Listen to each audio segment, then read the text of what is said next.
What's happening? Benton here. Thank you so much for joining me. Rolling out of the rest area.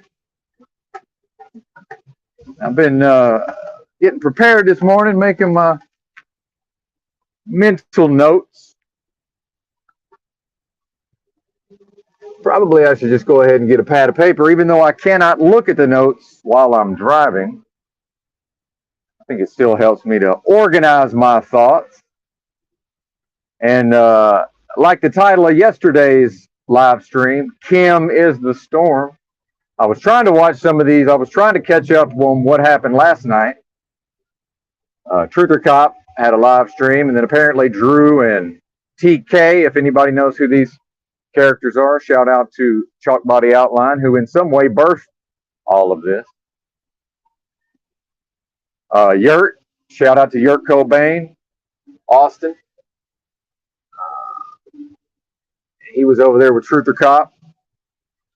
And I think about this so-called law of attraction, and I think about, these different energies, that whether or not we, whether or not the individuals who might hear my voice, irrespective of what those individuals might choose to accept, it seems to me like we, meaning all of the individuals here in this realm, we are necessarily working with various energies.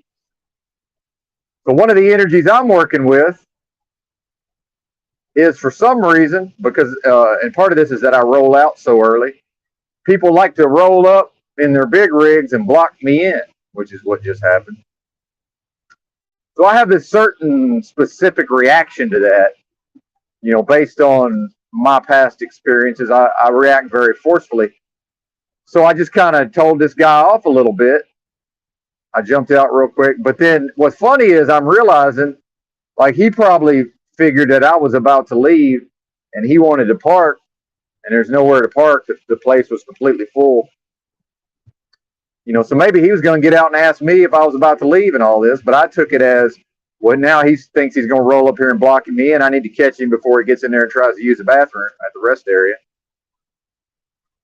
And I'm a bit comical. I'm not taken too seriously, especially at my diminished physical size these days. But looking back on it, he's probably like, well, shit, I'll just take this guy's spot. So I guess it kind of worked out. But to me, the fact, and it's not confirmation bias. It's not, well, Benton, you don't notice all the times that they don't block you in. Like, I'm accounting for that. And I apologize. I'm a little funny how I've been mentally preparing for this thing. And then right before I go live, something happens IRL. Maybe I need that energy, though. Maybe I need that a little bit of a jacked up spirit.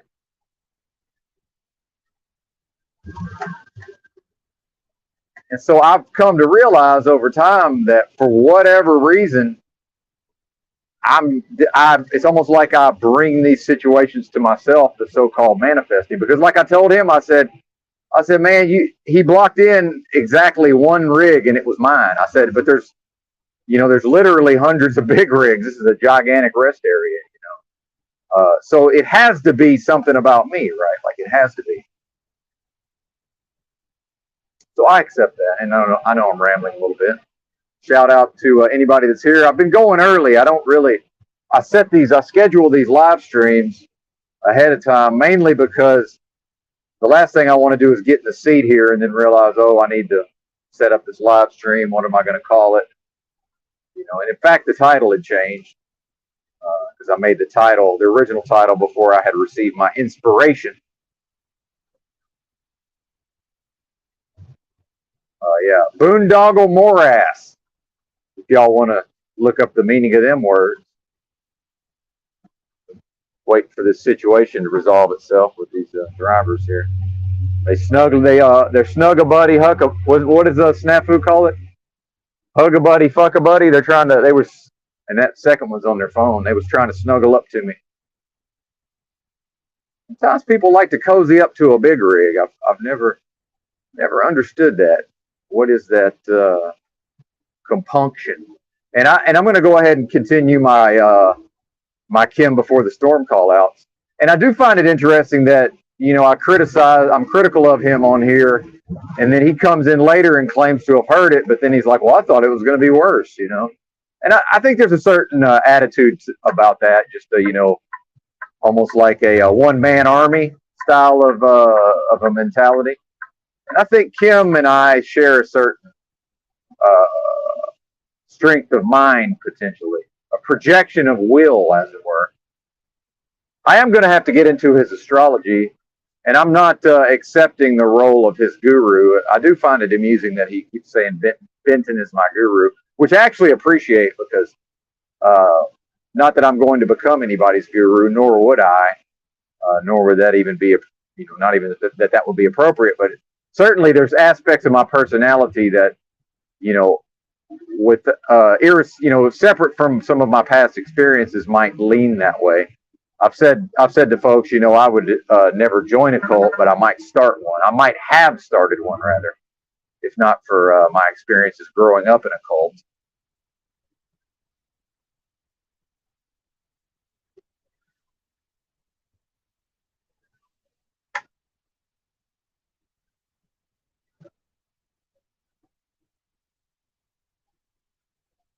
See if we can check in with this chat, Ron Chill.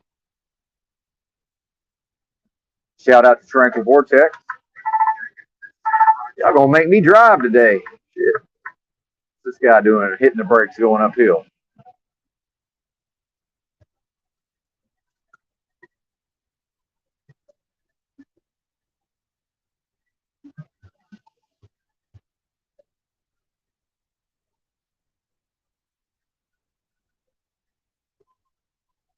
Oh, I'm good, Tranquil Vortex. How are you?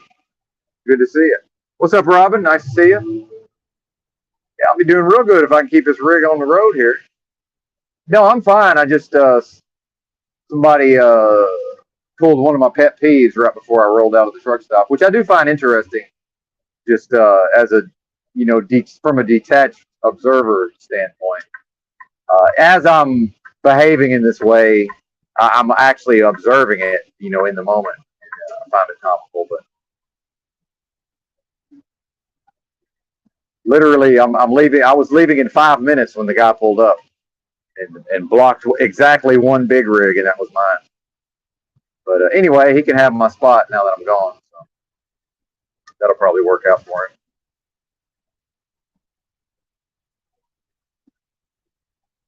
But I was already a little jacked up from trying to listen to some of these streams from last night. And what I realized is that as much as I would like to catch up on, what transpired while I was sleeping,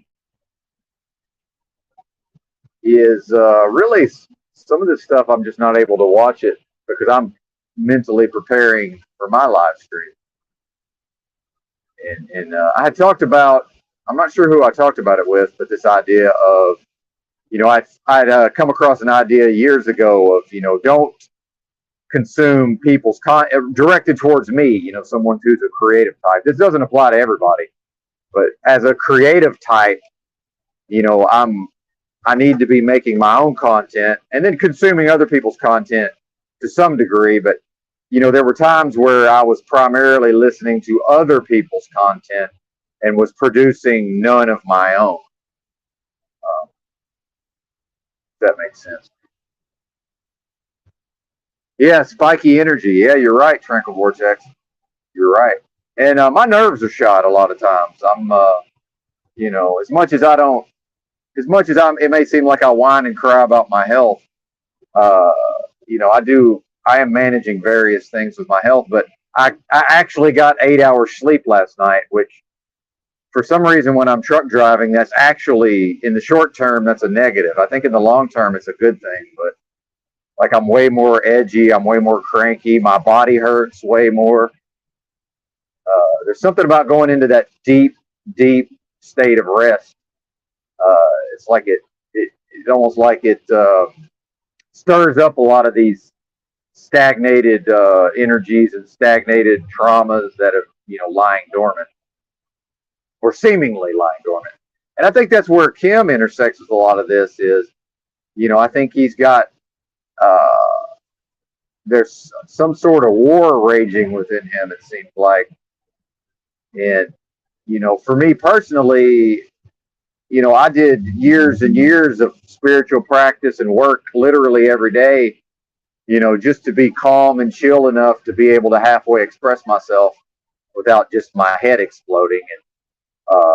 And especially these fight or flight responses, when if I get a full adrenaline dump, like I'm just shot for the day. That's kind of what I mean when I say my nerves are shot. Like I wake up sometimes and I'm already all edgy and irritable. And, maybe that evens out over the day, but like that's for me to manage. I think Kim is still in this space of like he's just roaming around blasting people with like this cannon of just this plasma gun of just this negative, but this very strong, difficult to resist energy, right? And that can be a fuel like that. I found that to be, especially as a young person through sports, and then I got into weightlifting, and part of my digestive problems is that I literally ate 5,500 calories a day every day for about 4 straight years. I mean, just imagine what that does to somebody's digestive system, their pancreas, their gallbladder.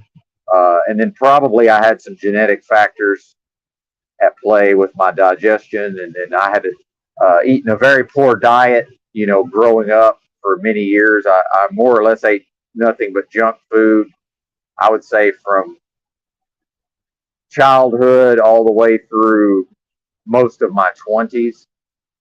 And these all have a cumulative effect. But, in my younger days, and Kim probably still has, and look, some of these guys are on steroids. Some of these guys are on hormone replacement. I don't know what these guys are doing. And I'm not saying he is, but, I can look at my dad, and there are some of these men, and the notion is, well, testosterone levels decline with age in the male. Well, that's not necessarily true. Generally, that's true. That's not true across the board. So maybe he's got sky high testosterone, even in spite of his advanced age, right? But then, and I think it gets placed in a cultural context, what I've talked about before, where, in America, a lot of our programming comes down to direct, everything that we want to accomplish. We've allowed ourselves to be fooled into believing, well, that can only come through the masculine or assertive form. Who's trying to call in? Let me see. I might be on a roll here. Is this JG? I don't know who is this. Croco? Who? Oh, it's Croco. Well, he's a made man, so we got to let him in here. What's up, Croco? What up? What's happening, partner? Nothing. I'm just about to go to bed. Wanted to say what's up, and then you started talking about roids. Yeah. And my favorite person to listen to about roids is who Chael Sonnen is? I do. Yeah, I like Chael. He's very entertaining. So he goes to a hearing about whatever he was taking at the time. It was TRT, which was allowed in the UFC. Yes, I'm aware of all of that. So just for the audience, at a time, the MMA would allow their fighters to go to doctors so that they could get prescription steroids, essentially. But go ahead, sir. Yeah, and like some of them were just, insane. Like absolutely, yeah. Vitor Belfort, I just remember, just like it's just an animal. But Chael goes to this hearing, and they go, "Is it true you're taking performance-enhancing drugs?" And he goes, "Ma'am, I would never put anything in my body that didn't enhance my performance. Are you crazy?" Yeah, I love it. It's so true, though. But yeah, when you see 50-year-old men still rocking 6-packs and jacked to the gills, that no way around it. They're using something.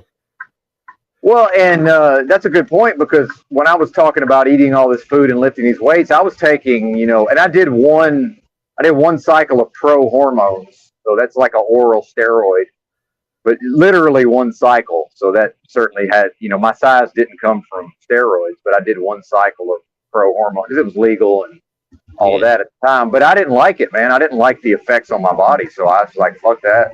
I'm not messing with that. But well, it's got scientific now. I mean, back in the day, it was like fucking rip fuel or just Well, take yeah, it. this was like literally a bottle of pills, but it was Yeah, actual. Your body converts it into steroids. But yeah, you'd be amped the fuck up. well, so the point I want to make though is I put on a lot of muscle over those years compared for a guy who's pretty thin naturally. But dude, I also put on fat. Like I pretty much put on 1 pound of fat for every pound of muscle. So especially if you see a shredded white guy that's 50 years old and he's got mass on him, like there's not many white dudes that can do that. Yeah, Yeah. like currently in the UFC, John Jones was trying to put on, I think, 25 to 40 pounds to get to heavyweight, and Yes. it's taken him like 2 years. Yeah. If you do it naturally, it takes a long time. I can tell you from personal experience. And like he's a known, pet abuser, but it's taken him like 2.5 years because someone was like, "Oh, he can do this in 6 months," and it's like, yeah, if he juices to the gills, maybe. Well, and he's smart enough to know he has to keep his speed and agility and his pliability and all that. Yeah, yeah. Because I actually lost a lot of my athleticism because I got up to about 195, and I actually was not nearly as good athletically as I am at smaller weights. So he's smart enough to know that. Oh yeah, one of the best for sure. Yeah, and that's mental, by the way. He's got physical advantages, but I think people discount that he's actually mentally superior in a lot of ways. Oh yeah, Chael hates him, and he always says like people discount that this guy is like a tough motherfucker. Like he ain't giving up. He's mentally tough. Yeah, and some of that him getting in trouble in public is just he's a fucking maniac. No, he's absolutely insane. Yeah, exactly. But it kind of in a good way, as long as he doesn't hurt people. Yeah, after he hit his wife, he headbutted the cop car, and then exactly, yeah. Cuffed asked the 4 cops that if they took the cuffs off, he could beat their ass. Like, yeah, no shit, dude. You're John Jones. Yeah, he could beat all of them up. Yeah. Yeah, but I watch More Plates, More Dates sometimes. You hear that? Yeah, I was going to bring him up. I like all that stuff, man. It's fascinating. I like the chemistry side of it. It's very interesting. Yeah, he's really on point with the actors that go through the cycles. But yeah, I enjoy his channel too. So, anyways, I had that interview earlier and it went very well. Awesome, man. I tried to tune into that, but I ended up I had to go to sleep. But I'm on Odyssey now, so Sweet. I'll be trying to check you out. I will check you out for sure. But yeah, I'm going to tune into that. I want to see that interview later. Check it out. Yeah, there was a lot of fucking people there. Then I saw right when I ended, like I made a pledge to myself. I'm never watching Paul stream again. I'm never going in. If he's on Drew's channel, I'm not watching. I'm done.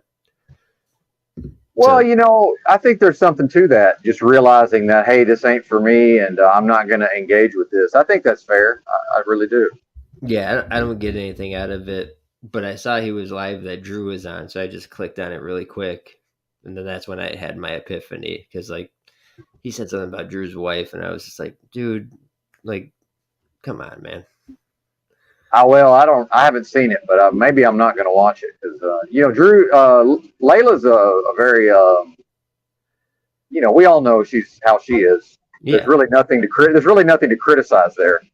Yeah, he was more like attacking Drew, like for just stupid shit, man. It's the same repetitive script, and like I just don't get, man. 15 to 20 hours a day.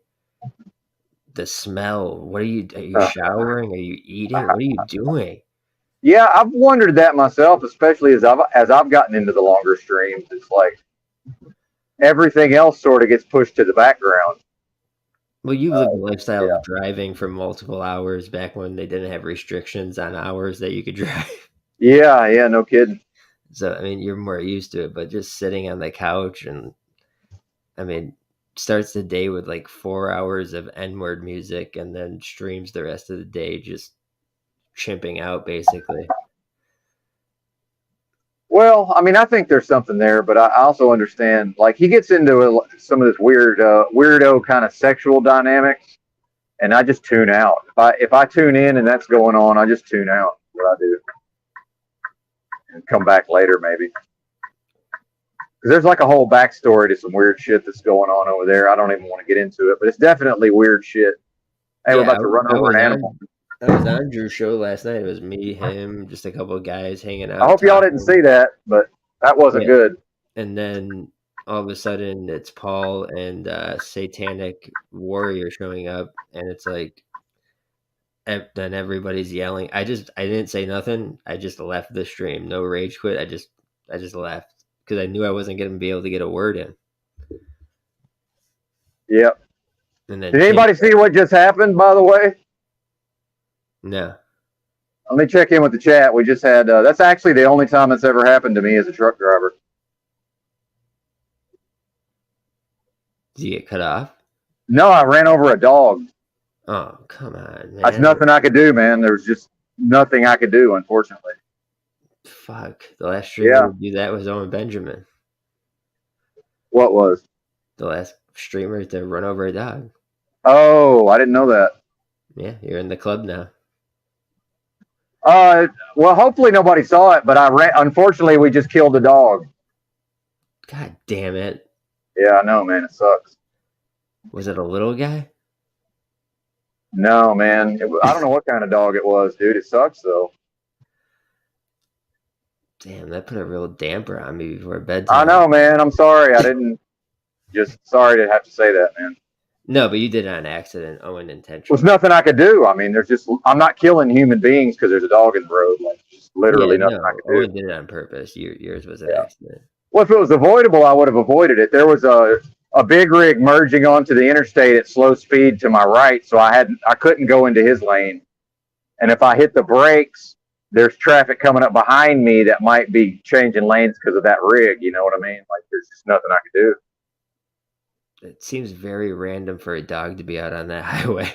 Dude, he was in the fast lane, and there's a fence. I don't know if you can see it. There's a fence on the left, so he wasn't able. Like, I don't know if he doesn't realize. Like, he could fit through that fence. I don't know why he didn't. I just don't understand what he was doing in the road, man. It was I've never seen a dog in the interstate ever. Yeah, me either. In the fucking fast lane. He had a death wish. Man, it almost seemed that way. Like, you know, is this a suicidal dog or something? I mean, it's horrible, dude. That's what I would tell myself to cope with it. Yeah. Part of the reason I'm a good truck driver, though, is that I just do what has to be done. I don't think about the dog, unfortunately. How many things have you killed overall? I got a deer one time, but that's it. Yeah. I'm really good at dodging turtles. Like, I dodge whatever can be dodged. Yeah, I had a deer hit me once. Like, it just. Oh yeah, they'll hit you, man. They'll run, especially where you live. Oh yeah. Yeah. There's this one place called the shit. I think it's just called the Parkway, but it's just like from like where Charlotte is all the way up to like Hamlin and all these places, but there's no street lights on this fucking highway. And like I was driving with my girl and it just straight fucking ran right into her side window. Yeah, man. Yeah, they're fucking nutty up here. Yeah, sometimes you can't do anything about it. They hit you. Exactly. I got lucky and never hit a deer in my car. It was in the big truck. I hit a deer. Yeah, I've never hit a deer or a human. I hit another vehicle once when I was really fucked up. Oh, okay, yeah. No inside. Yeah, I've been lucky with the wrecks. I haven't had any wrecks, thankfully. No DWI because no one witnessed it. Ah, yes. I was able to drive away. Exactly. Yeah, I feel you on that. But it's a bummer, man. I don't know. That's the thing about live streaming while I'm driving. Just mathematically, you know, something's going to happen at some point. Dude, you're driving absolutely normal. That's what shit just happened, you know? Yeah.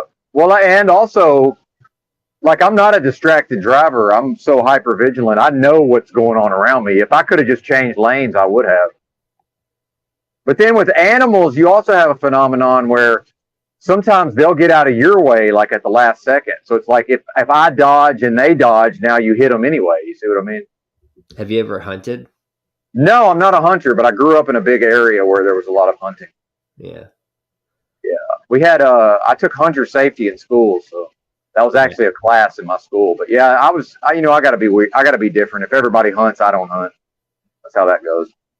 Yeah, my father didn't hunt, my grandfather didn't hunt, but my married uncle is like real, into it, and he taught me, and I went out with him a couple of times, and it was nice, man. I enjoyed it. I think I would like it probably.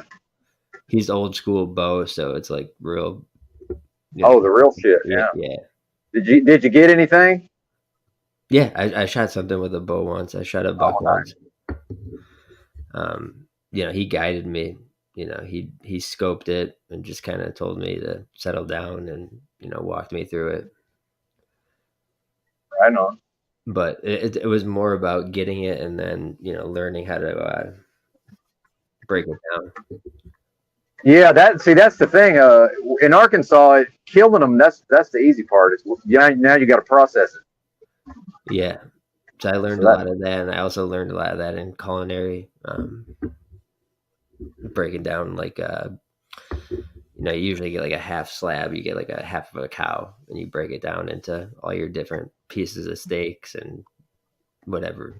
Yeah, and that's we had a real hardcore meat is murder vegan around here for like a day and a half, and I talked to her about that, and I mean there is a thing to a lot of people just don't realize, like it's a whole thing by the time the person goes to the grocery store and buys a prepared steak, that's already cut. Like there's a lot that happens to get to that point. Yeah, when I worked in a butcher shop, 2015 at a local store that was there, but they had a butcher shop, and that's where I basically learned to break down all different kinds of animals. It's a good skill to have. Yeah. Good skill. Well, if we ever go full zombie apocalypse, that'll be a good talent to have, Croco. Yeah, there might be one coming because they said I forgot what state it's in right now. Well, don't get my hopes up, man. It's not a zombie apocalypse. It's one of those weird street drugs that are oh yeah, I got you. Mortifying people. Xylazine. Xylazine. I've heard of that. Yeah, that's what makes people stoop over apparently on the streets. Yeah, it's called Trank. Yeah, exactly. Well, apparently that's getting mixed. What my research indicates, that's getting mixed with the blues, as they call it on the West Coast. The fentanyl, and that's getting mixed with that. So they're kind of getting put on it whether they want to or not. That's what I've heard. I don't know if that's true or not. I'm not in these streets anymore. Yeah, good really note to anybody. Say you were streaming like 4 years ago and you went to go take like a half a Xanax to relax, but you didn't know it was laced with fentanyl. Don't take that before you stream. Oh yeah. Yeah, exactly. I don't know what idiot would do that, but don't do it. Yeah.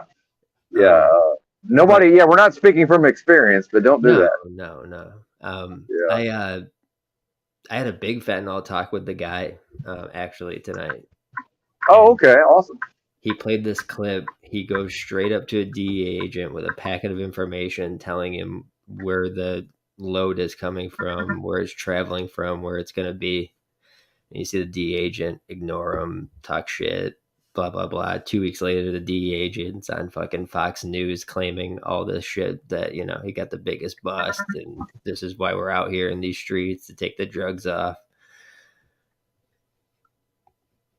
So, but I missed the first part.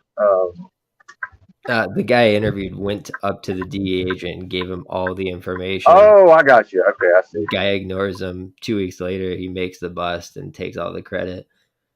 Well, that sounds like typical Fed behavior, right? Yeah, a few tons were missing. A lot of money was missing. Yeah, imagine that. Imagine that. Tinsel in New Hampshire? Of course it was in New Hampshire. Huh. Where do you think all the libertarians are? Where do you think James O'Keefe is? That's a good point. Yeah, that's the live free or die state, right? Yeah, where do you think Ghislaine Maxwell bought a house comfortably? Yeah, exactly. Makes sense. Yeah, they didn't hide it. They said we want 20,000 libertarians to come down here. I remember when that happened. That was that was amused. I was amused by that. Like I'm not moving to New Hampshire, but it's kind of it was an amusing idea at the time. Yeah, I mean, it's a funny idea, but the goal behind it is to get into all levels of government. Huh. Yeah, that's a trip. Libertarians. It's actually it's a very similar story to something like Mena, Arkansas.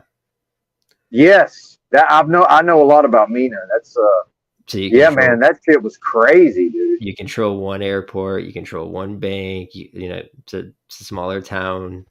Yep. Yeah, And it's if you look at it on the map, dude, like it's not on the way to anywhere. It's just yeah. out there by itself. Kids on the tracks. Yeah, dude. And then literally training Nicaraguans out in the woods. Yeah, Like dude. just people have no idea, man. My dad's from Arkansas and didn't know about any of that stuff. I'm like, yeah, man. Tom Cruise played Barry Seal in the fucking movie, bro. This all happened, man. Yeah, It's not a conspiracy theory. yeah. That's when truth was like a good truth community going. Yeah, going through that kind of exactly. stuff. Yeah. Yeah, before the conspiracies just went completely off the rails and bonkers. Yeah, I think I'm trying to put a year on it. I'm saying like 2015-ish. It was completely off the rails. Yeah, I'm not. I don't even follow the news anymore. Yeah, I don't You follow know me. I don't follow anything mainstream. Like, Yeah. I don't even use Google. I try to get like local reports on certain things. Yeah, I guess I need to change my methods. I've been kind of lazy with my, where I get my news.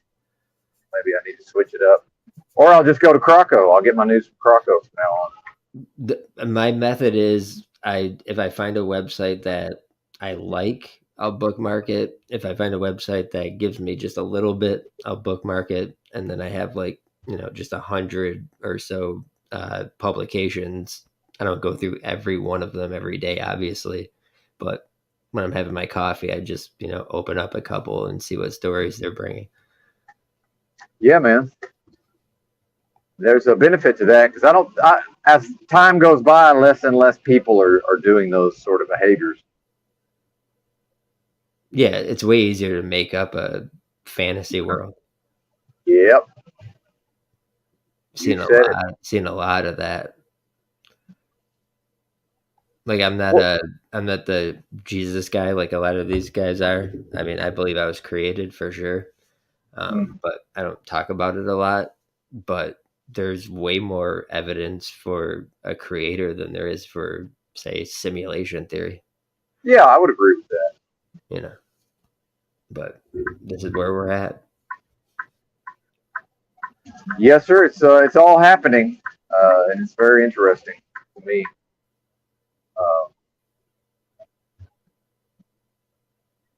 Yeah, I did that, and then I went on a doctor's show for like an hour, and Oh, okay. What was that about? His name's Dr. Kevin. He did a lot of research into the VA double, and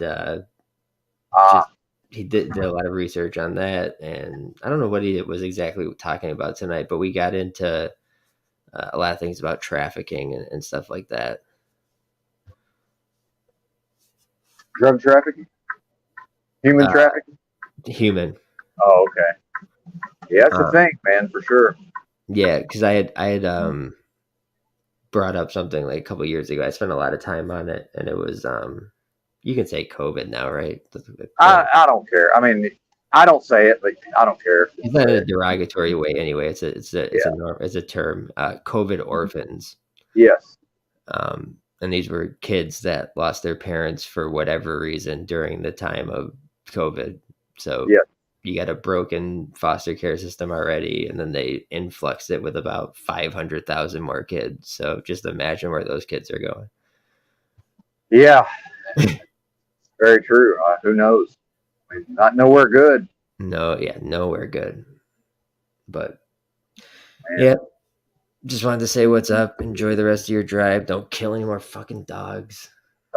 Dude, believe me, I'm not necessarily an animal lover, but I'm not a fan of that happening. You're not a killer. No. Absolutely not. So yeah, unfortunate event, but I'm going to bounce back from that. And thank, how long is your drive? let's see. I haven't decided how far I want to go yet, but the delivery's in 394 miles, which the GPS says is 6 hours and 17 minutes. Nice. Which I may or may not do it faster than that. I know I'm going to stop at Walmart at some point in Oklahoma. There's a Walmart next to a truck stop, and then I'm getting fuel in 175 miles. And I haven't decided because I can actually deliver this load as late as tomorrow at midnight. So Yeah, it's your truck. that's right. That's right. And it's up to me because when I just run the loads that the company gives me and I deliver like as soon as I can, like I make pretty good money. But so now I'm have a chance to balance it out a little bit sometimes and maybe, not get to the delivery so early, but then my paycheck instead of like $1,100, it might be like $800, right? So I kind of have to decide how do I want to balance that out. So it's a good problem to have, I think. Enjoy the rest of your drive, man. Good talking to you. Everyone in the chat, have a good night as well. Yep, that was David Crocco. Have a good night, sir. You too, man. All right, later on. Yep. Apologies. I'm glad nobody saw the event there with the animal. That was unfortunate.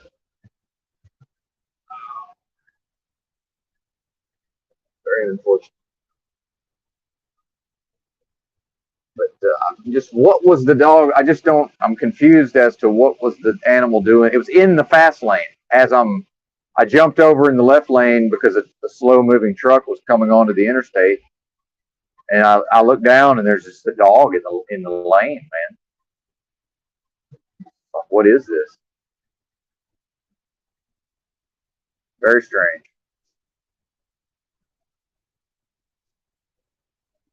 Shout out to the chat, by the way. What's happening, Dark Glasses Woody? Good to see you, sir. I'm glad Carco stopped by because I could see my rant was going to take a little while to come together. I wasn't quite there yet. So. But yeah, my nerves are shot.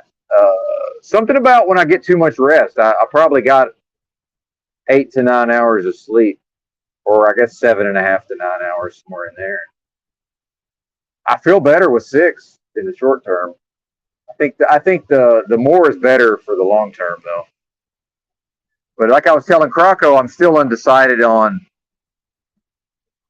Because if I drive right into Dallas-Fort Worth today and make this delivery, that's fine and good. But the trucking industry, they're not set up for me to be like, hey, just find me a load and I'll pick it up tomorrow. Like they'll try to get me to do something today. But if I stop, before Dallas and just park, nobody will say anything because I don't technically have to make the delivery until tomorrow, and nobody will care, right? It's bizarre how that works because I would rather just go ahead and make the delivery and then just be left alone until tomorrow. But it just does. It's not set up to work that way for whatever reason.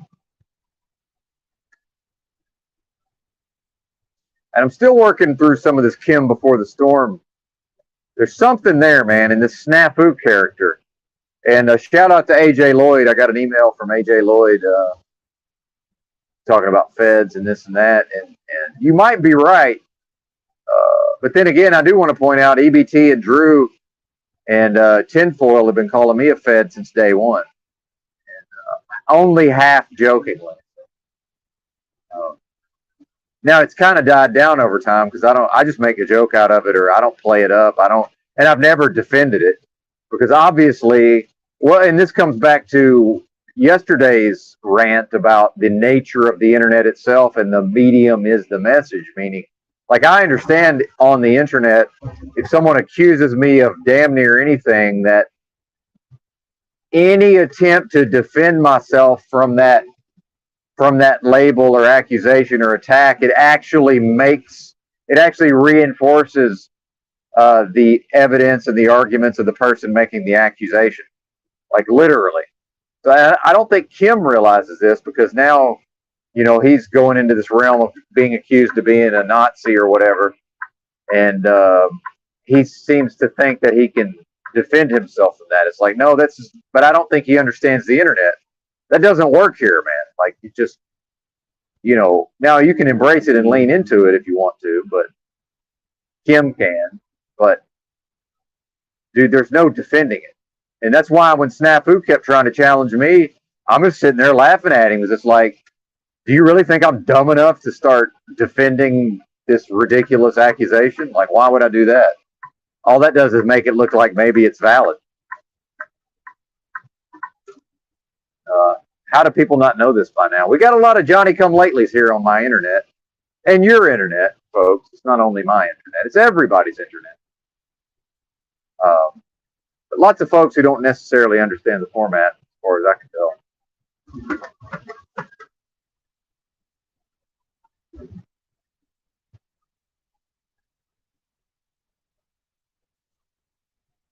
Yeah, drop the links.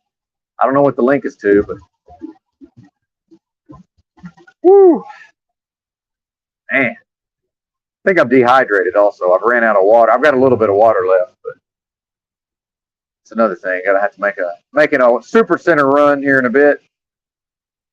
The good old super center.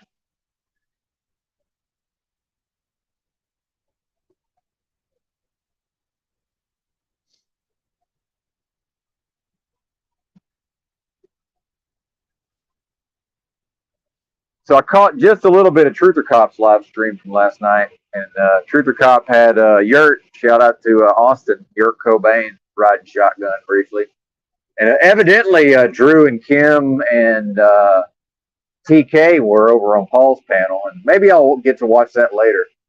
I'm not really sure.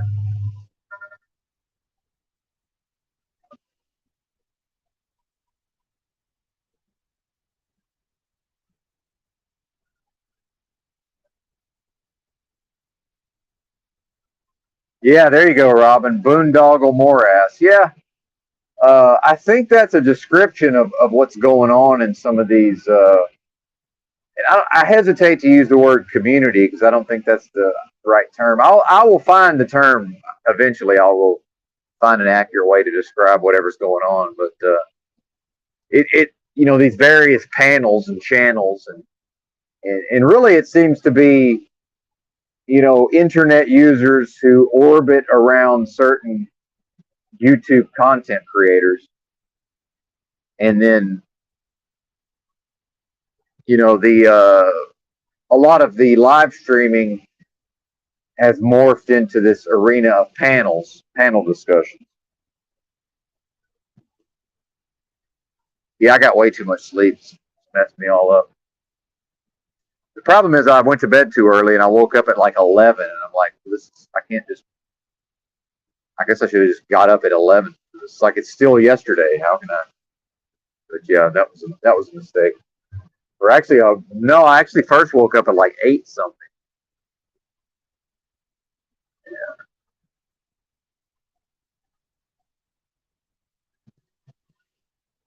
Oh, I forgot what was I responding to.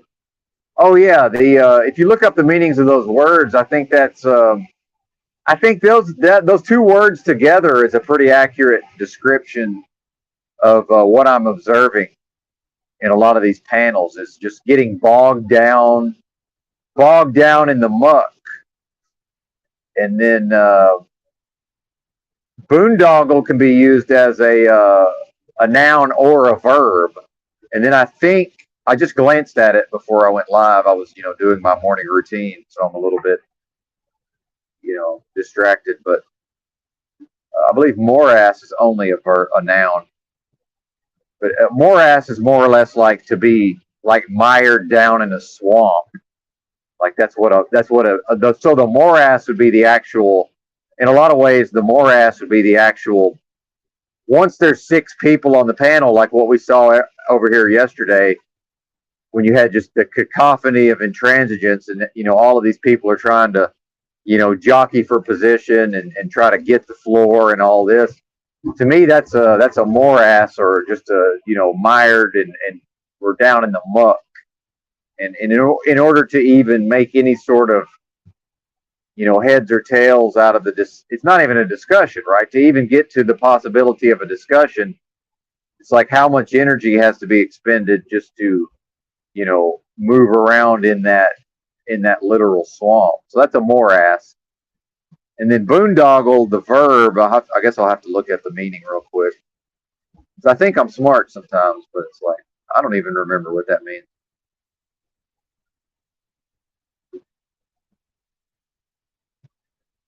And I do think it's very important to look up the meanings of these words. But sometimes I think I know what a word means, and I really don't. Yeah, okay. Oh, I need to look up, boondoggle. The verb would be to waste money or time on unnecessary or questionable projects. So the cacophony of intransigence, it's up in the air when all those people are trying to talk over one another. That could, is that a boondoggle morass, or is it, is something of value going to come out of it? And I think Yurt Cobain is starting to see what I'm starting to see is like the snafu character. Like, he's not just somebody who's going to loop forever. I think eventually it is possible to get have an actual human one-on-one. I think one-on-one would be more conducive to that, but I think it's possible to have a conversation, to actually get down to that person's humanity. Even if he continues to loop back onto his whole spiel at times. So how much of that is a front that he's putting up to sort of keep people from being able to achieve some level of intimacy, right? Human intimacy. And I don't mean, sexually, obviously. I mean, just at the level of a human interaction that, I think Yurt may, and I can't speak for him, but he probably, and see, me and Yurt have a lot of similarities. I think we're tapped into certain things. And then just the more intellectual, like nerdy, not even nerdy, but just the person who's read a lot of books. I think we're seeing, okay, there's something to this snafu person, but like we're not able to get to it because of whatever this blockage he's putting out, this thing that we're not able to get through. But you can hear it in his voice. There's a lot of information is contained in a person's tone of voice.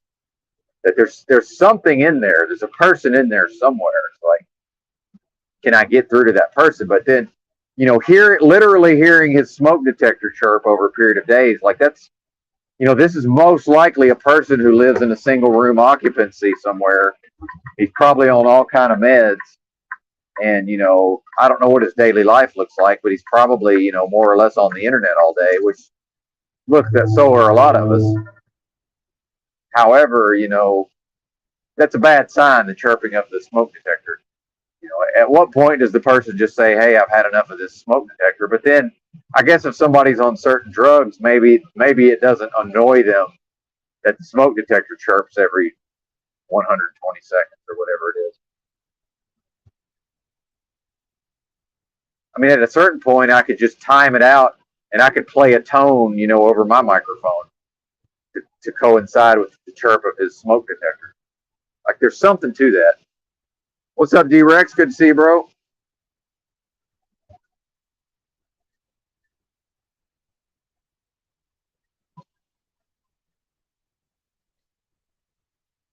And then people get to, oh, Benton, it's your platform and it's your channel and you're running the show. It's like, dude, once there's multiple people on here, I can't even get in a word edgewise. And shout out to Mr. Miyagi. I can't even get in a word with him. So it's like, dude, what am I running? I have to solo this shit to even be able to express myself. And some of that is there's something wrong with me, where I've recognized this for years. Like, I'm really bad at knowing when it's my turn to talk, and I need that. And it's a part of the reason I've never liked to talk to people on the phone. Really, like I prefer the in real life interaction because I need to be able to connect to the other person. I need to be able to observe their physicality, and then I'm way better at knowing when it's my turn to talk. But even then, I still get confused and interrupt or start to talk, and they're still talking, and I notice my mom has this same thing because I'll talk to her and like I'll start to interject here and there, but then I realize like she's like me. She doesn't know, like she'll stop and you think she's done talking, but then she's not done. It's just she's gathering her thoughts to continue on. So then I'll start talking, she starts talking, then I stop, and then eventually I'm just listening, and we get to a part where she's just like, well, you talk. And I'm like, well, I honestly can't tell when you're done talking. And part of that is my thing, like when Mr. Miyagi launches into one of these stories, and this is not a criticism of him, like I can't follow those stories. I don't know what the fuck he's talking about. But the audience probably can follow his stories. But like, and by the way, this is more evidence of my autism. Every story that somebody tells can always be boiled down into a one sentence description of what the fuck happened. What was the outcome of this? You can always summarize the entire story in one sentence, no matter what. So if someone tells me the one sentence summary first, then I have a context, then I can follow the story. When somebody just launches into a story, I have no ability. I don't even know when the story's over.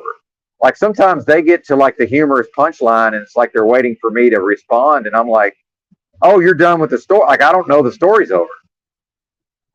Like literally. So part of what I learned living in the streets for years, and this is what the meth heads helped me with, is that so a lot of these meth heads, they saw me as, oh, here's somebody who will listen to me, right? And part of this was I was learning how to listen actively because it doesn't really come naturally to most of us, I would say. Kim, I'm looking at you. Like I've developed my ability to actively listen. But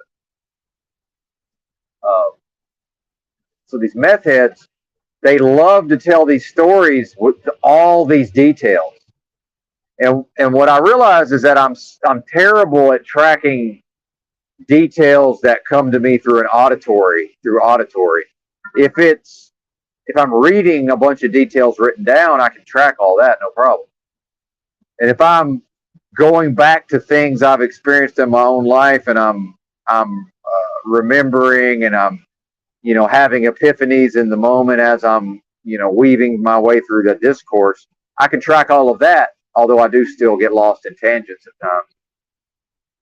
But when somebody's just telling me a bunch of details, number one, I can't process it all to make any heads or tails out of it. Number two, what I recognize is that my hypervigilance, I don't have ADD, I have the opposite of ADD. I pay too much attention. So what I did over time is I actually trained myself on how to just be present in the moment, but I just completely tune out on the details.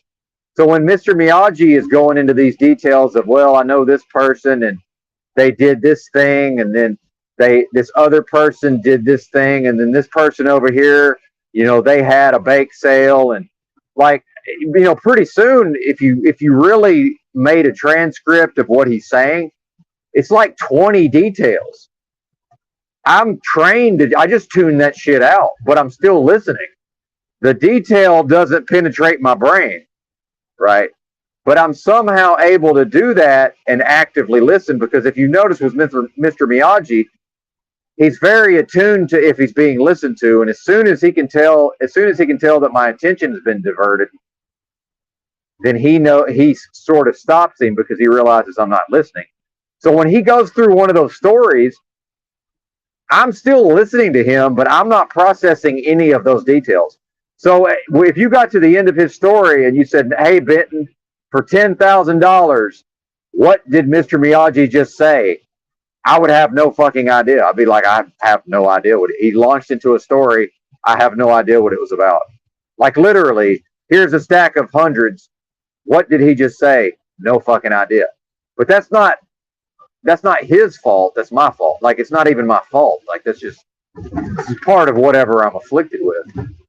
So, but now back to the Krishnamurti, First and Last Freedom. Krishnamurti would say, well, that's not a problem for Benton. It's only a problem if Benton doesn't understand that he's that way. And it's only a problem if Benton didn't take ownership of it and I've learned to work with it.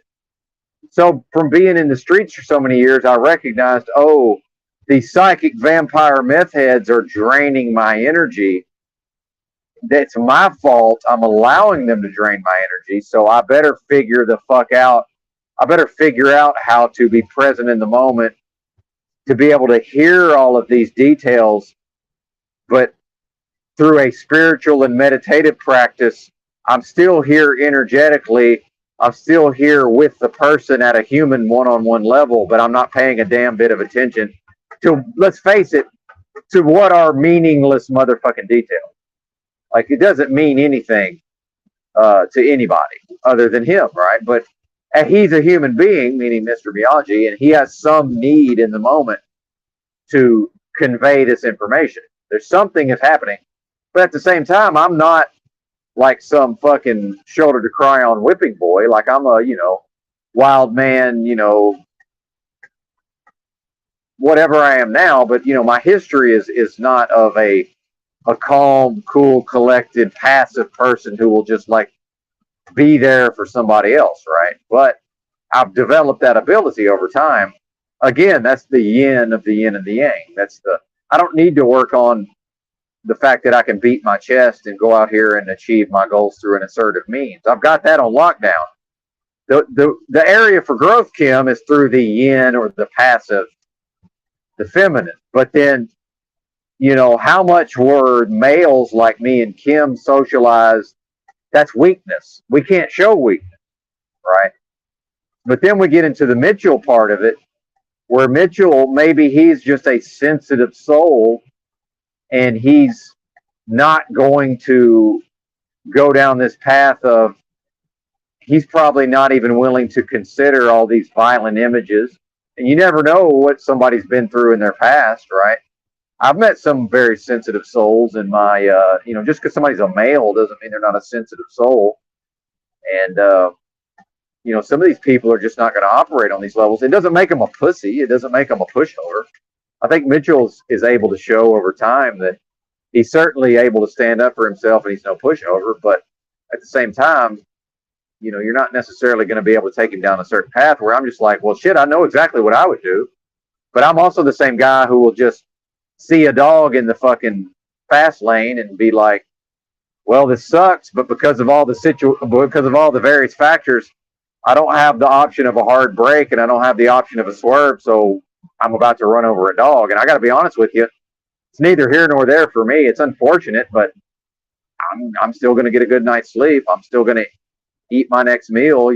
Like it's not a thing. I mean, what does that say about me? Now I don't have any desire to cause harm. I don't, thank God. But if I have to do some shit, that's just some shit I have to do. Like, and I think that's what Kim is trying to construe is like, well, a man doesn't try to find another man to take care of that for him.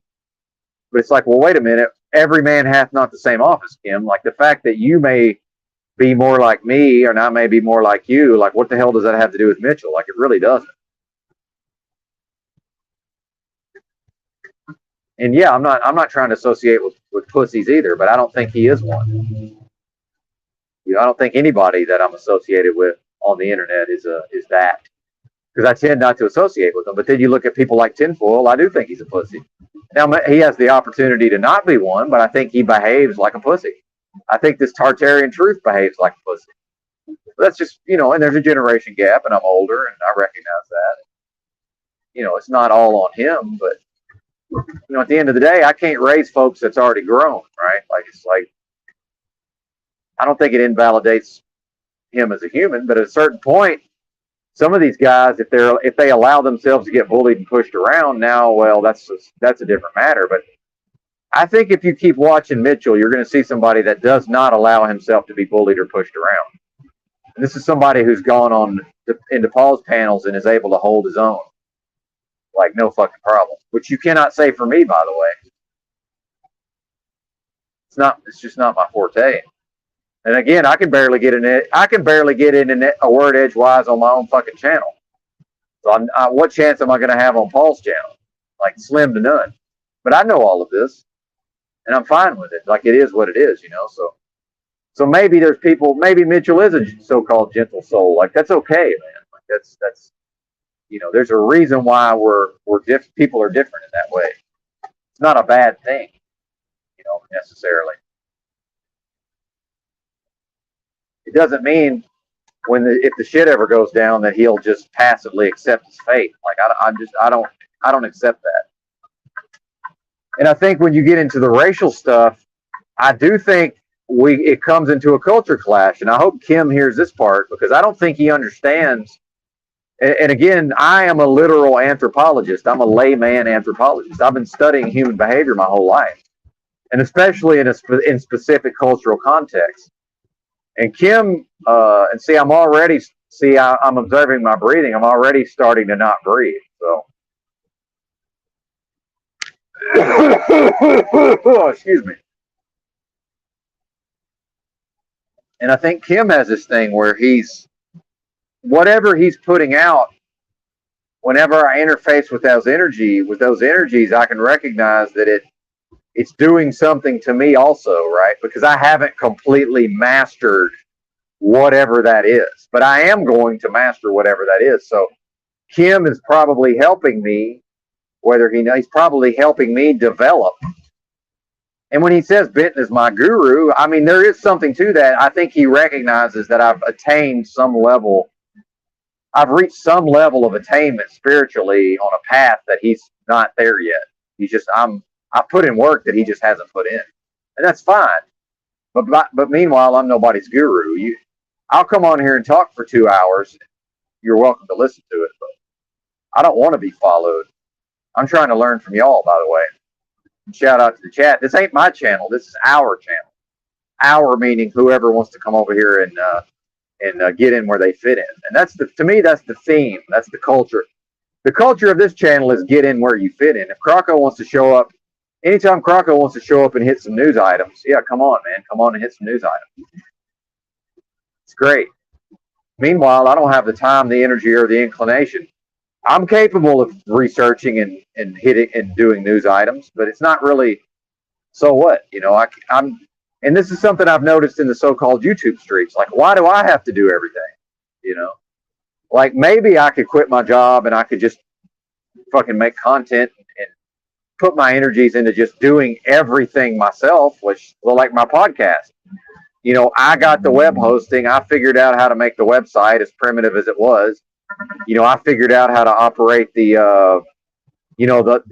actual web host they have their own interface. I have to learn, I taught myself how to do all of that. And, then I had to teach myself how to operate the audio equipment, how to edit the MP3 files, how to make it a certain size, based on what storage I have, but have it still sound good. Yeah, that's fine. But it's like with the YouTube stuff, like, why do I have to do everything? If Truther Cop is around and he sees, hey, Benton's streaming, well, Truther Cop's like, hey, you can make me your administrator on StreamYard, and I can come in the background and, drive the boat or whatever, steer the ship, drive the bus. And I don't hesitate, see, because the culture here is get in where you fit in. So I don't think, hey, is Truther Cop trying to trick me? I don't think, hey, what's his motive? I just say, all right, man, sure. How do I do that? He said, well, you have to go into StreamYard and you have to add my email, and then that's how it verifies me. So I'm like, all right, once I knew what email to use, I just set it up, and then look what's come out of it. There's times where Truther Cop's over here doing his thing, and it's great, and that comes out of the culture of get in where you fit in. Croco was here earlier. We hit a few topics, and if the audience likes that, that's the culture of get in where you fit in. It's in everything we talk about, whether it's with me, Kim before the storm, and whatever his experiences have been, especially racially, it's all in a context, cultural context. So when I hear Snafu trying to call me out, I'm just laughing, because I'm pulling up the Wikipedia page for my hometown, and the demographics it's 75% black folks in my hometown. Like, I went to church for years, 3 to 4 times a week. I went to a building, and it was half white people and half black people. And I don't mean mulattoes. I mean, half the room was black and half the room was white. For between the ages of 2 to the ages of about 16. That was what I did 3 to 4 times a week, every week. So, like, yeah, I mean, you can accuse people of that because by the way, that is racism.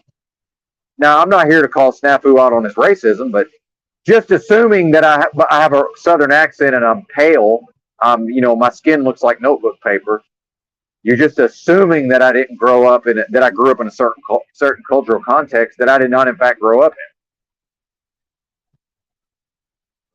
But it's not for me to, get all, I could get my dander up and, just get all rootin' tootin' and stick my fucking chest out, and settle a hash, but where's that going to get us? We're not, and back to the boondoggle morass.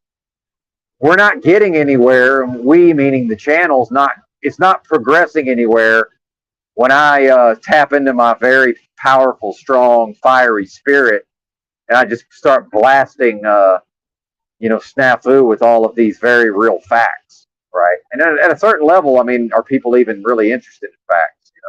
Not necessarily. I think the human experience and the human connection, that seems to be even more important than facts themselves. Arguably, I would say, and I can accept that. I can be a person who wants to always go back into the realm of intellectualism, which is the same thing with Yurt. That's why I think me and him get along, because we both have that tendency. It's like we'll have some small talk with you, and we'll be like, hey, how's it going? But it's like at a certain point, all right, let's get back into the ideas. And Kim also, he's willing to interface the ideas, but then he's okay, let's go back to the excessive emotionalism. It's like, yeah, man, I've got my own excessive emotionalism. Why do I need yours? Like, but then the benefit of my physical illnesses is I don't have the wherewithal. I can't sustain that anymore. And like I said, Kim, what burns brightly must endure being consumed. Like, whatever that is that you're putting out, that's consuming you. That is your energy. Like, that may be a long timeline. Kim may be able to go from what the age he is now. He might be able to do this. He might be able to sustain this energy for another 10 years. But it's eating him up. How do I know? Right? I did that. I've been there and I've done that. What do you think that did to my liver? What do you think that did to my spleen? What do you think that did to my gallbladder? I'm being serious. There's no free lunches, man. No lunches are free. Shout out to Bippin, the Indian man I used to work for back in Hot Springs, Arkansas for a time. No lunches are free, y'all. Like, dude, part of the reason my organs are in the shape they're in is that I burned the candle at both ends. I burned brightly. I utilized my seemingly inexhaustible energy. All of these energies, some of which, by the way, is it's rooted in trauma, repressed trauma. And I was able to feed off of that anger. I was able to feed off of those energies. Well, that's not for free, man. None of this comes without a cost, man. Now, I will transmute my own situation. Like, I will use this physical stuff. The fact is, I am an ascetic monk on some level. That's a real thing. And I was never going to force myself into these levels of asceticism that I'm now experiencing. Like, as much as I say I can make myself do shit, as long as I was healthy and able to, maintain a certain physicality and a certain, ability that Kim seems to be showing, a certain ability to always tap into this seemingly limitless reserve of anger. I mean, that's what it is, man. It's a well of anger. Kim is tapping into a well of anger. And that can be used effectively if the person directs it. I've done that. I've been there and done that. But that does have effects on just your adrenal system, just your endocrine system. Forget about your digestion. Forget about your spleen. Forget about, let's forget about the lymphatic. Forget about, the digestive. Just your endocrine system. Like, what do you think that's doing, man? Your cortisol levels, your adrenals. And this is what I learned living out of a backpack, living outside for 6 years. Like the number one key to that is don't ever switch over to adrenaline for your source of energy, right? And that's how I reached the point of physical exhaustion. I didn't realize that I'd been running on adrenaline for so long. Well, eventually, my body reached a point of no more adrenaline, aka actual physical exhaustion. So where is Kim in that zone? And then are there substances at play? Like, I don't know what he's doing. I'm not accusing him. I don't even care. But the fact is, some of this can be mitigated through the substances somebody puts in their body, right? Like, I just got it like that. I had the natural high. My body produced high amounts of testosterone, high amounts of male hormone, high amounts of serotonin, right? Yeah, right up until it didn't, and now I still, thank God, have normal testosterone, but it's not sky high like it used to be. Well, thank God for that. But then is somebody putting things in their body that's artificially, that's maybe it's already high and now it's being pegged to the gills, But then when you combine that with trauma, repressed trauma that's never been dealt with, and you combine that with, maybe other substances potentially, what is this? And maybe there is something to, let's just use up this vessel, right? Why even leave anything in the tank whenever I do, if this is if I'm a locust, if I'm leaving behind this body as a shell, and my spirit, my essence is gonna rise up out of that, like the phoenix, through a fiery transcendence into the next realm, whatever that may be. Maybe that's what I need to do, is just use this thing up. Because everybody can say whatever they want. I'm eating 3,000 calories a day, and I'm, at a certain point, it's like I'll be eating 6,000 a day, and I'll still be barely hanging on to 120. I'll be 125 pounds eating 6,000 calories a day. Like that's going to happen. So what then? Do I just give up eating at some point? It's just like, hey, we found this. There's a fucking spiritual monk practitioner in America, and we locked him in a fucking room for 40 days without food or water, and he's just completely fine. Like that probably is a real thing. But like, what does the person go through to get to those levels? I don't know. I don't even know that I want to get there, but like, I'm headed in that direction. I think we can all see that if we want to pay attention. And I put that out, by the way. I put that out into the universe years ago. Like that, at the core of my being, I want that. I'm attracted to that. Well, look at the Buddha, man. Look at Siddhartha. What's the story of Siddhartha? Siddhartha, and by the way, ain't no Western Jesus, y'all. That's an Oriental Jesus. I have to remind the so-called Christian. Jesus ain't no flag. Jesus ain't no waver of the American flag, y'all. Christ ain't waving no American flag, lest we forget. But look at the story of Siddhartha. That and of course that's apocryphal. I mean, I just that's where I start from. Of course, it's apocryphal. I mean, who cares? Or it's there's what's myth and what really happened. It's probably a real person. You want to talk about a historical Jesus? What about a historical Siddhartha? The great Buddha. Not the only Buddha, by the way. We'll read the Bible. Yeah, Christ, the Son of God. Well, not the only one. Not the only one. Oh, you're saying you're Jesus? No, I'm not saying that. I'm saying read the Bible. If you want to read the Bible. Oh, well, now he's quoting the Bible. Man, anybody can quote the Bible. Tinfoil, you jackass. Paleo. The book is here in the realm. You don't get to police who can use the book and who can't use the book. What is wrong with you people? I'll use any book I please. And then you got Mr. Miyagi. I'll call him out a little bit, talking about Crowley. Bro, if I want to read some Crowley and reference it, I will. I'm not going to, but I will. I reserve the right to use any and all of it. I'm not going to be put in any boxes by any of you people. Why would I limit myself? Why would I let you limit me? Not you, the listener, of course. It doesn't even make sense. Nonsensical. That's a non-starter. I've read the Quran. I found a lot of helpful things in the Quran, and I'll probably go back to it at some point. And in fact, I had, when I was really studying this demonology, I was really into an in-depth study of demonology at a certain point. Because look, man, when I come on here and talk about things, I have personal experience and I've studied it. It's not just I watch some YouTube videos. I mean, there's nothing wrong with YouTube videos, but at a certain point, it's like, why is Benton able to talk about all this stuff? Like, probably a reason or reasons. Yeah, yippee skippy, pat yourself on the back. Well, it's not about that, but whatever. But then again, like Paul Enslaved, if I can demonstrate it, then there's certain things I've attained that if another person has not attained that level, then of course I can do things they can't do. That's just how this works. It is a game on that level. In certain ways, this is a game.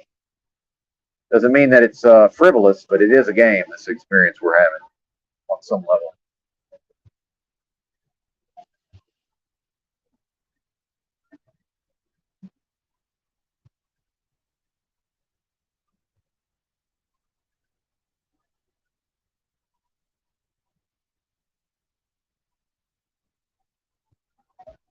Anyway, I think I've got the rest of that rant. The Siddhartha. Yeah, I'll go on this whole Siddhartha thing here shortly.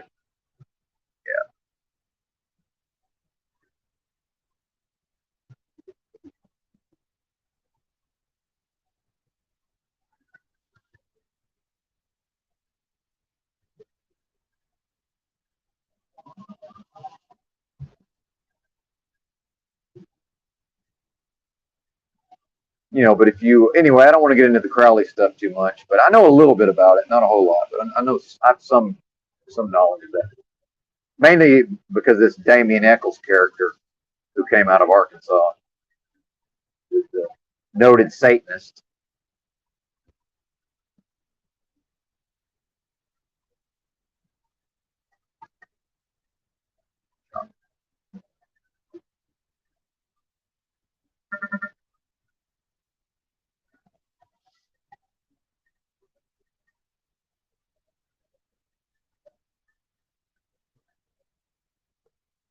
Anybody remember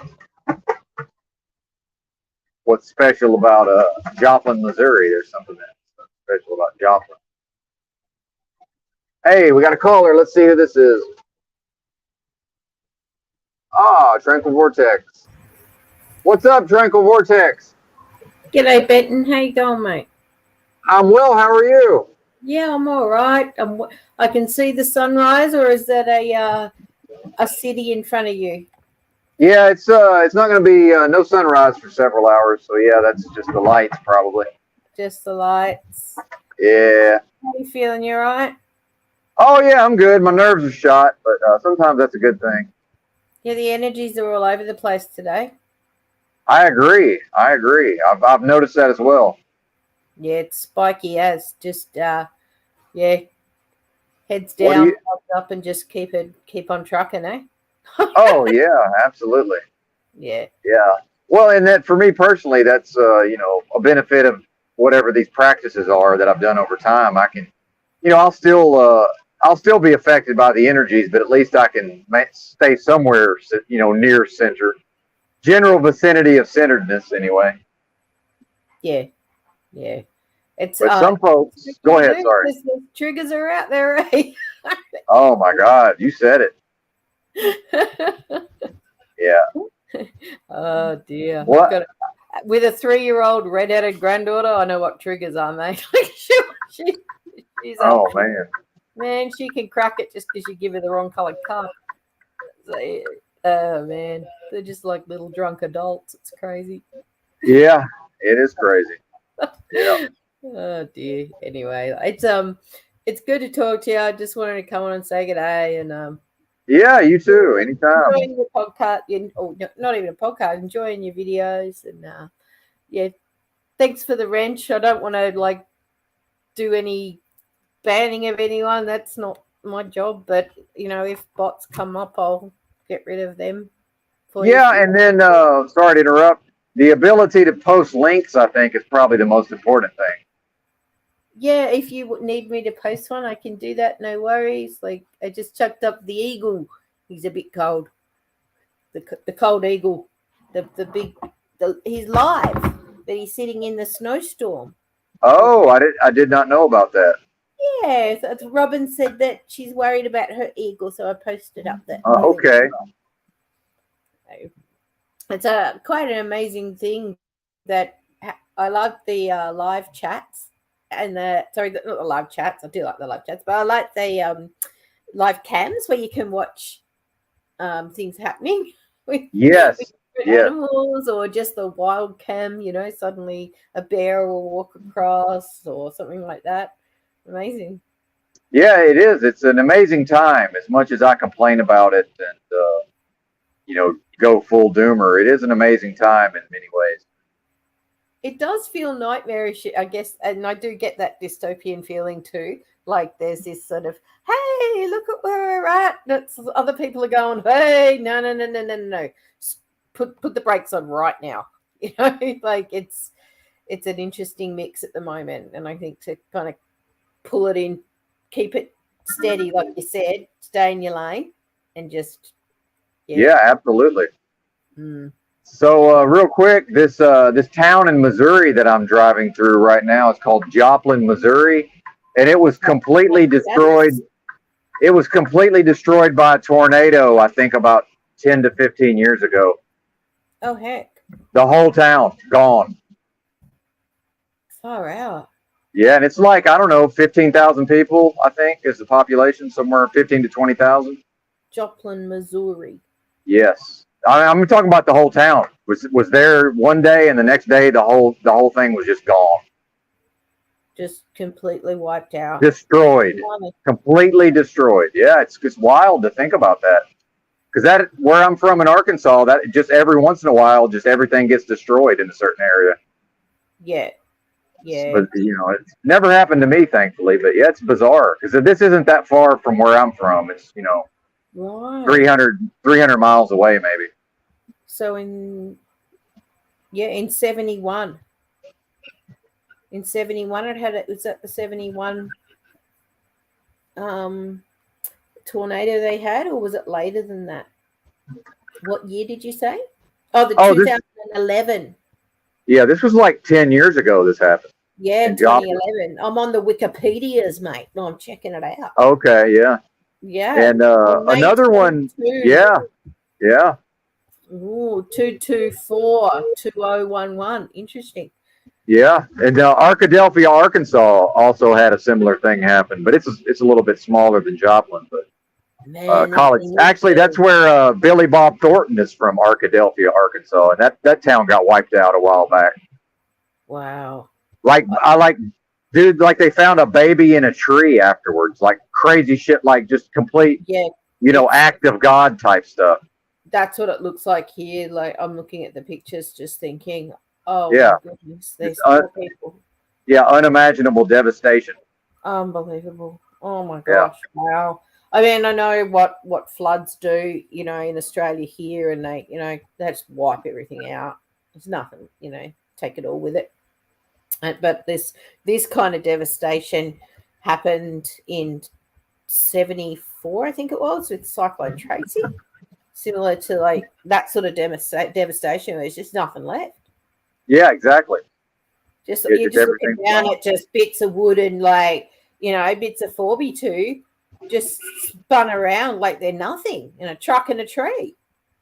Yeah. What the heck? I know. That's some crazy wind. We went through part of a cyclone, like the end part of a cyclone, just came down the coast. I can't remember what year it was now, and it was a heavy rain, lots of wind, but nothing like a tornado, nothing like this. That's just terrifying. I guess you think you're going to be okay, and I mean, how many people had cellars? I guess do you go down into cellars and have cyclone places that you go to? Sometimes. That's not as big of a thing in Arkansas and Missouri, but that's more of like Kansas and maybe parts of Oklahoma. Mm-hmm.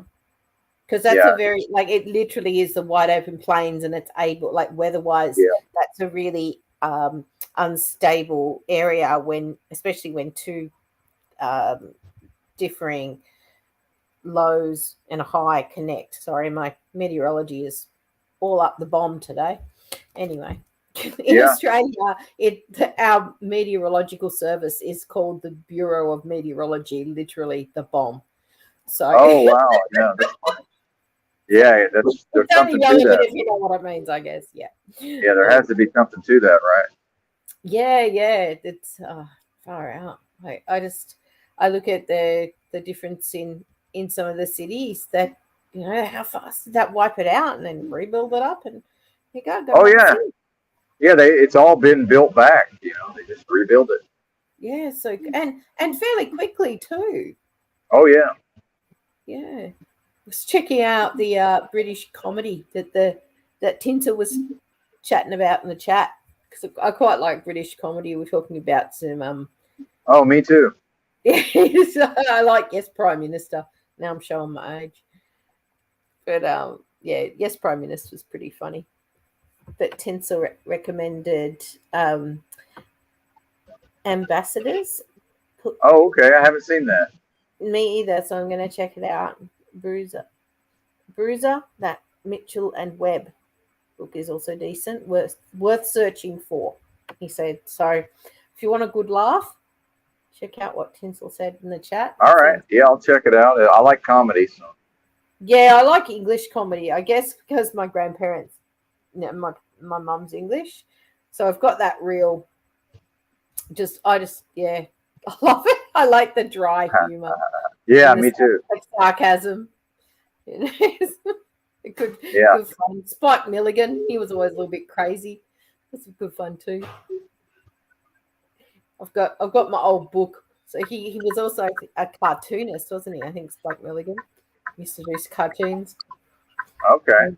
Yeah, quite a talented man, and I think there's a Dark Glasses Woody put in a comment in the chat saying that Spike Milligan quoted. I'm scrolling back up in the chat because I'm hopeless at remembering everything. Money can't buy you happiness, but it does bring you a more pleasant form of misery. All I ask is the chance to prove that money can't make me happy. Spike Milligan. That's true. Very, very astute. Yes, that's true. I love it. Yeah, that's a great quote. I Yeah, dislike go ahead. Yeah. Go ahead. Well, sorry. I think sometimes, I think about how, especially Americans, most Americans have no savings of any. They don't have money saved at all. No savings. So I think there's something to that, having some money that a person doesn't spend on anything. It's just saving. Yeah, put it aside. Just leave it there, just in case. Yep. I believe that it's a good idea to have some things set aside just in case. A couple of days worth of food, and some water, because you never know what's going to bloody happen. Yep. It doesn't need to be weeks and weeks of stuff. I guess for some people that may, for me, I don't find it that necessary at the moment. I feel that increases the bad feelings about things. But I do think it's important to have some stuff stored away. Yes. In case, some kind of natural disaster hits. And I mean, here, you just never know. This afternoon, a storm came out of nowhere and I must admit, I didn't check the weather report. Felt like it came out of nowhere, but my knee told me it was coming, so it's all good. Okay. You got the old dodgy knee, the ankle. Oh, yeah. I know what you mean. Yeah. The old injuries let you know when it's going to rain. Yeah, definitely. Anyway, mate, I'm going to let you get back to a rant, I reckon. Oh, yeah, mate. Yeah, I think I got a whole thing about Siddhartha. If I can remember why I was talking about that. You were talking about Joplin and heading towards Joplin. So if we're there right now. Yeah, this is it, actually. You can't see it, though, unfortunately. Awesome. I need to get more cameras eventually. Maybe be nice to be able to, if you folks, because I can see way more than y'all can, on just that camera. Well, I've realized that being up so high in the truck, with being in the bus, will be up higher than I'm normally in our normal car. So that will be good too, to be able to be up higher. I feel safer when I'm high. Oh, yeah, for sure. Yeah, see so much more. It's great. And then Oh, I love it. Yeah. we bought a beat up little Yaris.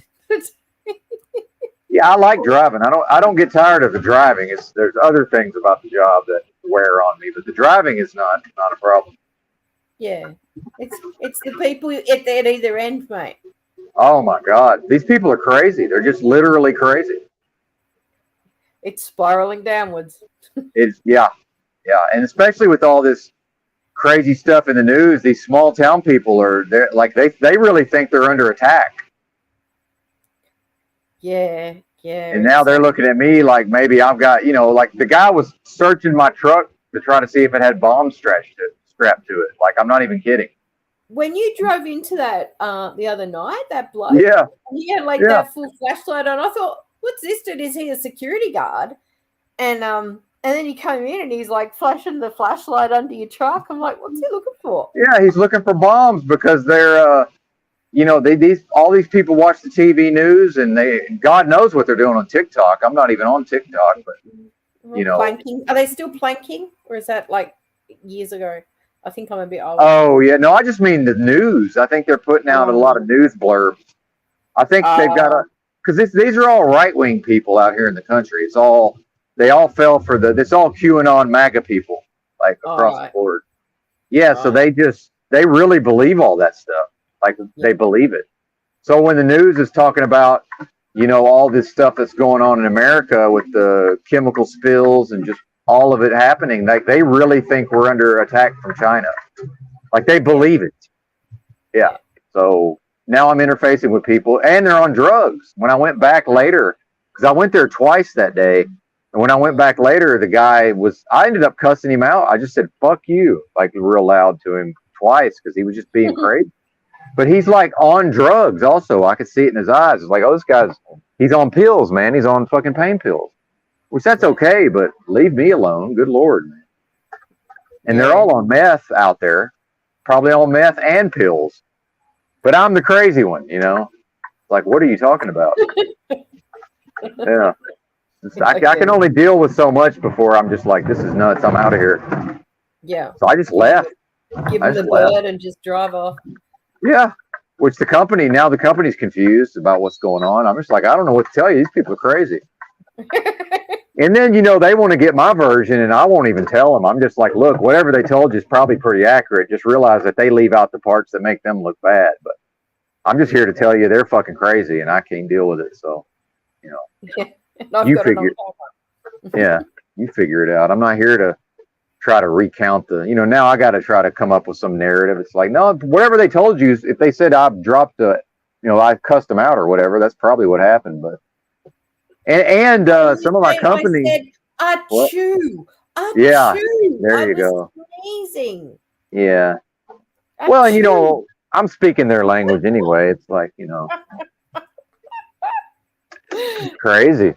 Don't mess with the nanas, mate. They'll tell you they said achoo. That's right. Hey, believe me, I already know. I'm not out here doing any of that. No, all good, mate. Well, it was good talking to you. I'm going to get in here. I got to get some water real quick. I've run out of water, so I'm going to stop and get hydrate. Get water. Yeah, I think I'm dehydrated. That's part of my problem. Yep. Oh, yeah. It's all happening. You got expensive pee? It's all good. Oh, I do. That's very true. Yeah. Very expensive. All right, mate. Well, good talking to you. Have a good day. See you later, mate. Bye. All right. Bye-bye. All right. That was Tranquil Vortex. Good to see her. Good to have a chat. Give me a minute, folks. I'm going to run in and grab a jug of water real quick, and we'll get back on the road. So BRB. And YouTube, for some reason, they want me to press 10,000 buttons to be able to see the live chat. I don't know why they do that to me. And I got your email, Woody. I haven't, I'll delve into that, hopefully. Woody writes me these really awesome emails, and then sometimes I lack the capacity to really attack them like I should. I need to just start reading those on the stream. Yeah. Anyway, BRB.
All right, I'm back. Give me a minute. Take care of some business and get out of here.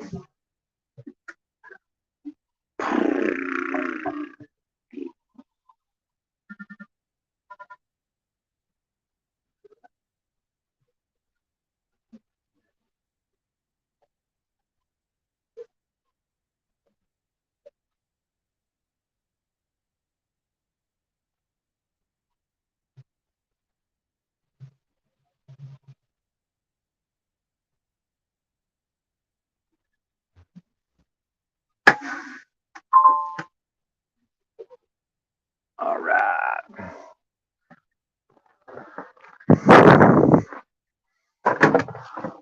Speaking of Kim before the storm, if he is going to keep doing all this interneting, dude, he has to get that. He has to get his connection figured out. It's just not. It's below the minimum standard for interneting. And then the other day, he was acting like it was my connection. I'm like, dude, my internet works 99% of the time, man. Rock fucking solid. Shout out to Verizon. Good shit, man. All right, let me catch up on this chat here. Uh-oh. Hey, what's up, Leslie? Hi. I like her comments. She makes some good comments. Good to see you around here again, Miss Leslie.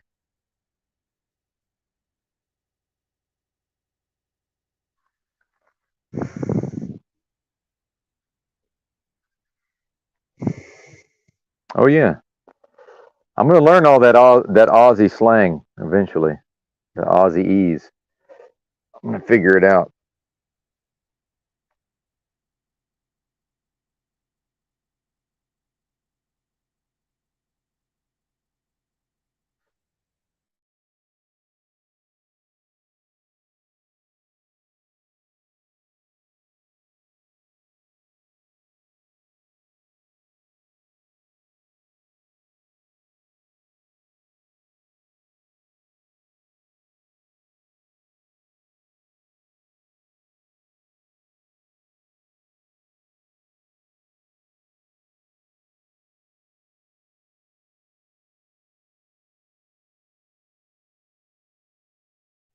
Yes, ma'am. Right back at you.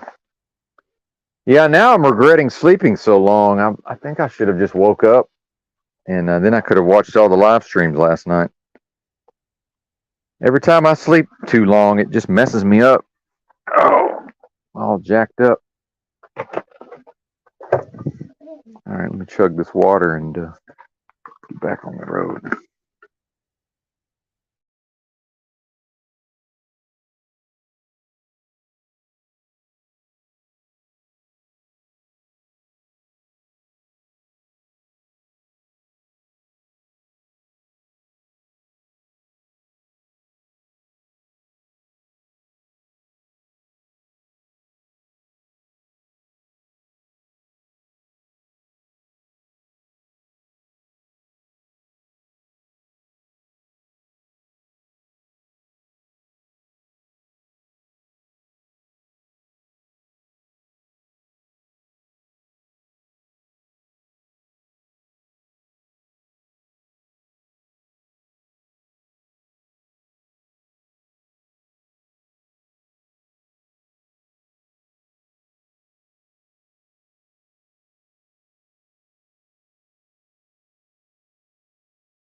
Yeah, what I was talking about with Tranquil Vortex was a lot of people, especially Americans, not having savings. Um, Now the prepping, that's a different matter, I would say. But I'm talking about just like I've got what would represent, let's see, almost 3 months of my pay saved now. So the only thing about that is in the past I'll always end up spending it. I'll quit my job and then spend most of it and then go back to work and build it back up. So hopefully this time I can hang on to it for a while.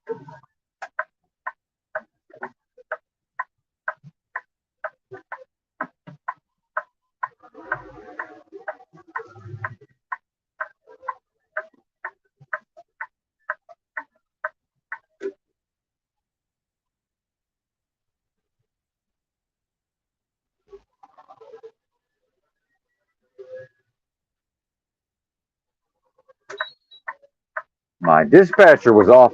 She was out yesterday. I don't know if she was sick or what, or took the day off. So she'll get in about 7:30. So that's 3.5 hours. We'll see what she's trying to do to me.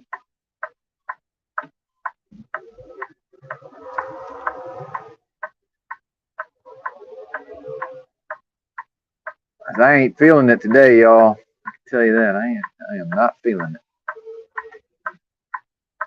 I'm glad y'all are here. Keep my mind off of it.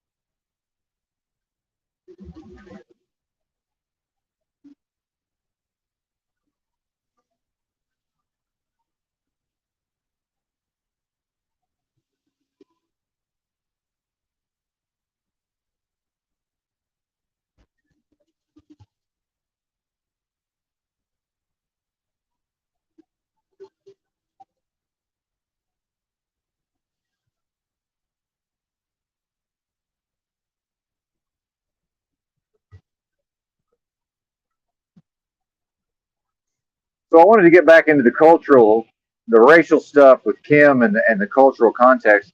So I said something yesterday about, I don't think people realize that where he's from in California, there's a lot of, if you've seen the movie American History X, that's a real specific cultural context. Like where he's from, that's a real thing. And then getting into the prison side of it, I've never been to prison, I've never been incarcerated, but I just have always been fascinated with some of these prison documentaries and some of these prison channels. And from what I understand about California, that their whole prison system is based on racial politics and separation of the races in the prison, and then each race having like a leader for that race and a shot caller and all this. And I'm sure it's way more complicated than that. That's just my broad understanding of it generally. And then I'm not sure that Kim realizes, now he says that he's traveled the country, so he's probably started to realize this, but like where I'm from in Arkansas, you've got plenty of white guys like myself who are not in any way wiggers. We're just white people, right? But we run with blacks a lot of times. And even there's entire gangs in the South. It's like white boys that, they'll go into the prison system and they're in a gang or a group where, because the prison might be set up to where each race keeps to itself, but then there'll be these white boys that their culture is that they're from areas where they grew up with blacks, kind of like I did, and that they're just culturally, they mix freely, right? And I don't think that that's really a thing, at the street level, with Kim, and especially with the prison side of it. Because I've read articles, there's a gang in Missouri, I think, I forgot the name of it. I was trying to Google it before the stream, but it was like Royal City something or Royce City. It might be Royal City. And then there was another name. I can't remember exactly what it was, but I remember watching a documentary and reading about them. And they said, yeah, a lot of people are confused because when we go to jail, it's like we just, we know a lot of the black guys, but it's not, we're not, trying to be them. We're not trying to be in their thing. It's just we've come up in a culture in these cities, St. Louis, Kansas City, wherever, that's what they say, where we're free, in our communities, we freely mix. And that's okay. In the South, what's funny about the South gets accused of being racist a lot, but there's a lot of mixing of the races down south that I don't think the other parts of the country are necessarily, they don't think they really understand it. But then they just think, oh, well, that's wiggers. It's like, no, we're white people, man. We're not trying to be black. Like where I'm from, a lot of people talk like I talk. It's not me trying to talk like a black person, but I will, at times, I'll kind of easily shift into a more like a street slang, but it can have that sound of almost a black, but type of dialect. But it's like, no, man, that's how people talk where I'm from. And then again, my hometown majority black, so that's just how it is. But it's, I don't think people realize that these viewpoints, they exist in a cultural context. So like the way Kim was socialized, a white person showing their manhood or behaving in an overtly masculine way, a lot of that may be tied to certain beliefs that could be connected to certain ideologies, right? Whereas I didn't grow up with any of that.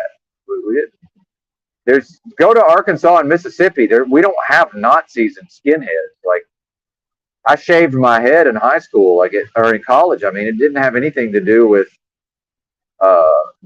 being a Nazi or white supremacy. It's like I like short hair. Like in Arkansas, there's no culture. It doesn't mean anything culturally to be a white guy with a buzz cut. Like it's just a white guy with a buzz cut. But then for me on the West Coast, some of my time in the West Coast, I would have a buzz cut. And I remember this one specific time. And again, I was more, now I'm kind of withered away, but I still had my muscles on me for most of that.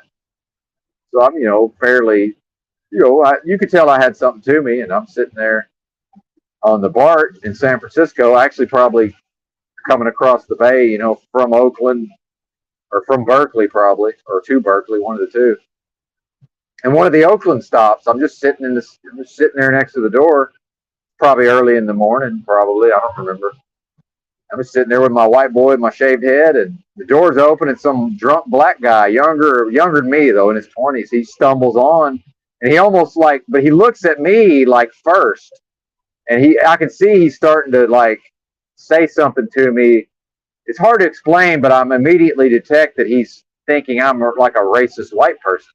So he's almost starting to engage with me aggressively, but he's so drunk, the train starts moving and he almost falls over. And then I'm like, hey man, are you all right? Meaning dude, watch out. Are you okay? And it totally, his face changed. And it's almost like he realized, oh, this is not, I just assumed this was and my accent also, right? I hadn't spoken to him. So he's probably thinking, oh, this is just some white boy from Southern California with a American History X, grew up in American History X culture with a shaved head sitting here on the BART, right? And as soon as I open my mouth, hey man, are you all right? It just completely chilled his shit out, But the fact that certain people may be ignorant, snafu, or racist, snafu, and try to put me in a specific context, that doesn't apply to me. I'm not in that context. I've never been in that context. But it's also not for me to defend, well, where I'm from, it's like this or that. It's well, dude, my hometown and my home county is mostly black people. So if you can't figure it out based on that, actual racist white people, they move up to they move to the other parts of Arkansas. They don't live where I'm from, which, by the way, was the second largest city in the state when I was a kid, but it's a small city. So, I'm from the city. It's just a very small city. But it was the second biggest city in my state when I was a teenager. So, and the city's mostly black people. So what do you want? So what do you want from me? I can't. How far do I have to go into defending these things? If y'all can't, if Snafu can't figure it out, it's not really my problem. The way I see it. But there ain't no swastikas. Yeah, you can go in the South and you can find a few weirdos. If you look at these KKK people and these, every once in a while you'll see some small group of just ridiculous weirdos trying to have swastikas and fucking KKK robes. Dude, nobody takes those people seriously. Now, they might have power in their own little community. They might have some respect in their own little tiny backwards community. But nobody respects those people on the, especially me coming from an actual city. They're not coming to my town and having marches. You know what I'm saying? And they would never go. They'd be like, well, that's where the black people are. They would never go there. It's just obvious to me, right? But again, here I am sitting on the BART, and I'm at one of the Oakland stops. The door's open. Here comes the guy. He looks at me and just assumes he knows what I am. But then he trips and almost falls over. And I'm like, hey, man, are you all right? And he hears my voice and detects my spirit. And he just completely changed him. And it's not that we had any kind of conversation because I wasn't really in the mood for it. But, I'm just like, hey, be careful, watch out. You might. Obviously, you're intoxicated, but I didn't say that. But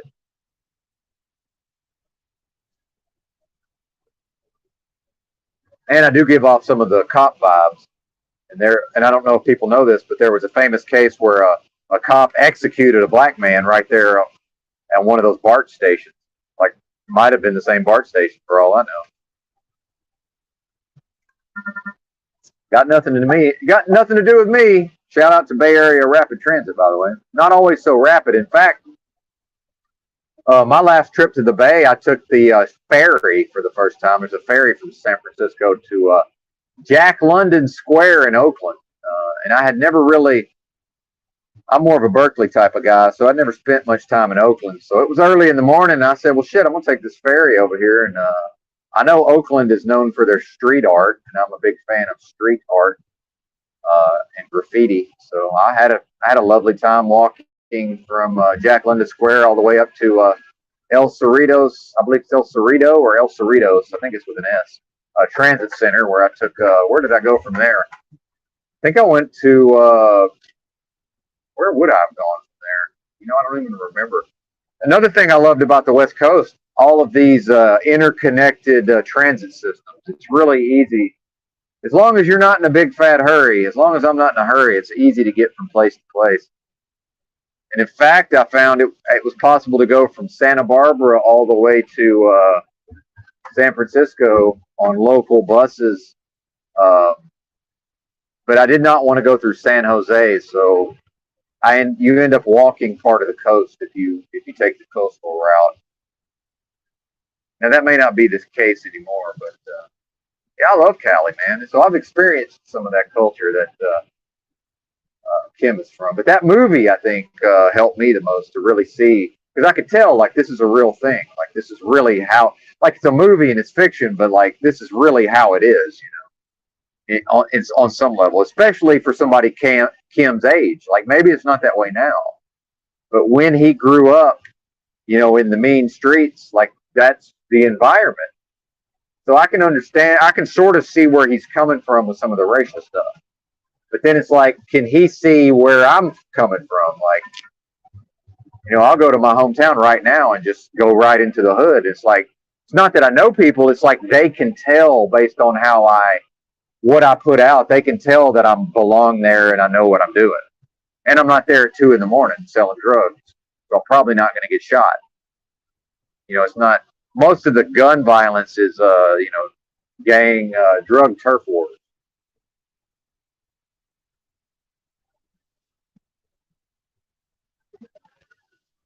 But anyway, shout out to the chat. Kim seems to like the criticism, but then I criticize him and he comes in the next day and says that I wasn't hard enough on him.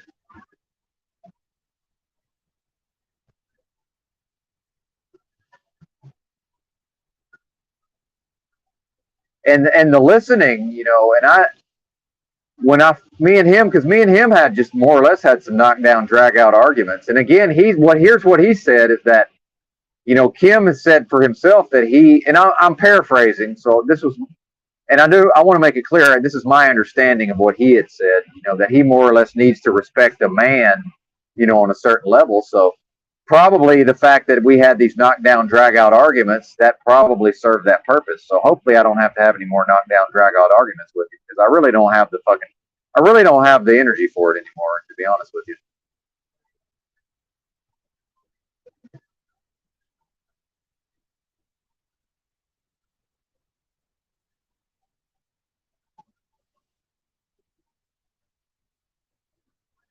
Yeah, the BART train, Robin. Yeah, I love it. I love trains and public transit. That was one of my favorite things about Portland, Oregon. They have an excellent transit system. And that's one of the reasons people were like, a lot of people couldn't understand, like, why would I go on vacation to Philadelphia? It was like, well, number one, I'm going by myself because I'm a hermit. So I have no problem doing shit by myself, right? Some people need somebody to go with them, which is fine. Like, I don't think that's weird, but I do think it's strange that people think it's strange that I do shit by myself a lot of times. Like, yeah, I like to do shit by myself. But, and I'm never lonely. But I've never experienced it, actually. Or I have probably, but not to any great extent.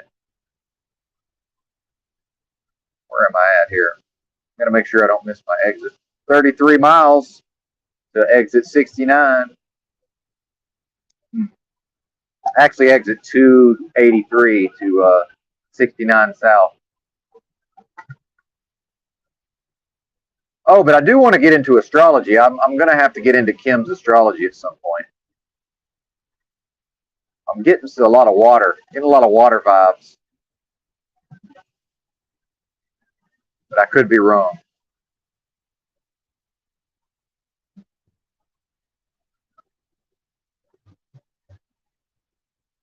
I'm actually fairly balanced with my elements. If you look at my chart, and I would encourage everybody. And I think, well, now that my laptop's died, at some point once I get another laptop, I want to go through some just basically like show people, here's the website you can go to get your birth chart. Like, here's a couple of sites where you can, get the analysis of the birth chart. Like, you can actually search by aspect, and there's all this stuff, it's easily searchable for free online. A person can really delve. And again, it's up to the individual to accept it or reject it, at the level of, does this have any validity? I know there's something to it, because a lot of stuff is about me is just right there. And I do have a particularly good chart. I mean, I just do. So of course I like astrology. In some way, it tells me how awesome I am. But I think that applies to other people also.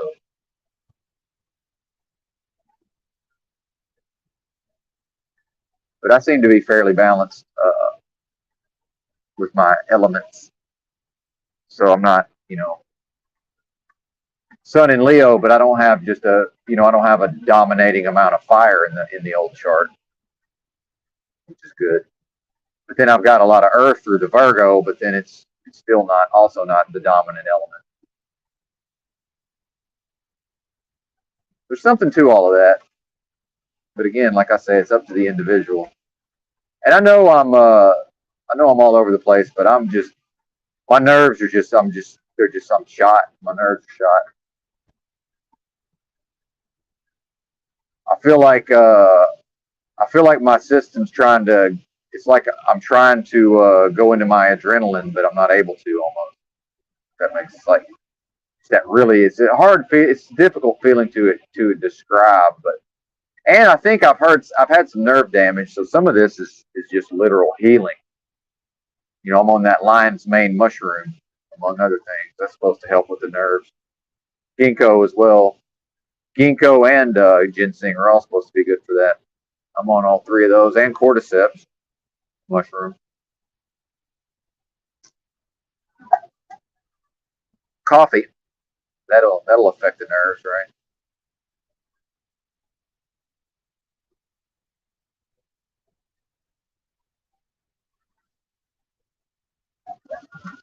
But I think what happens to Kim is, I think he wants to be a good listener, but I think when he gets into it, and I have this tendency too sometimes, like when he gets into these back and forths, like he really has trouble, listening to the other. He'll do this thing where he's like hears half of the sentence and then starts to respond. But here's my thing, like what you saw with me and Sly Shy, like, dude, if you're gonna get into it, just get all the way into it. Like, don't try to do this thing where you're pussyfooting.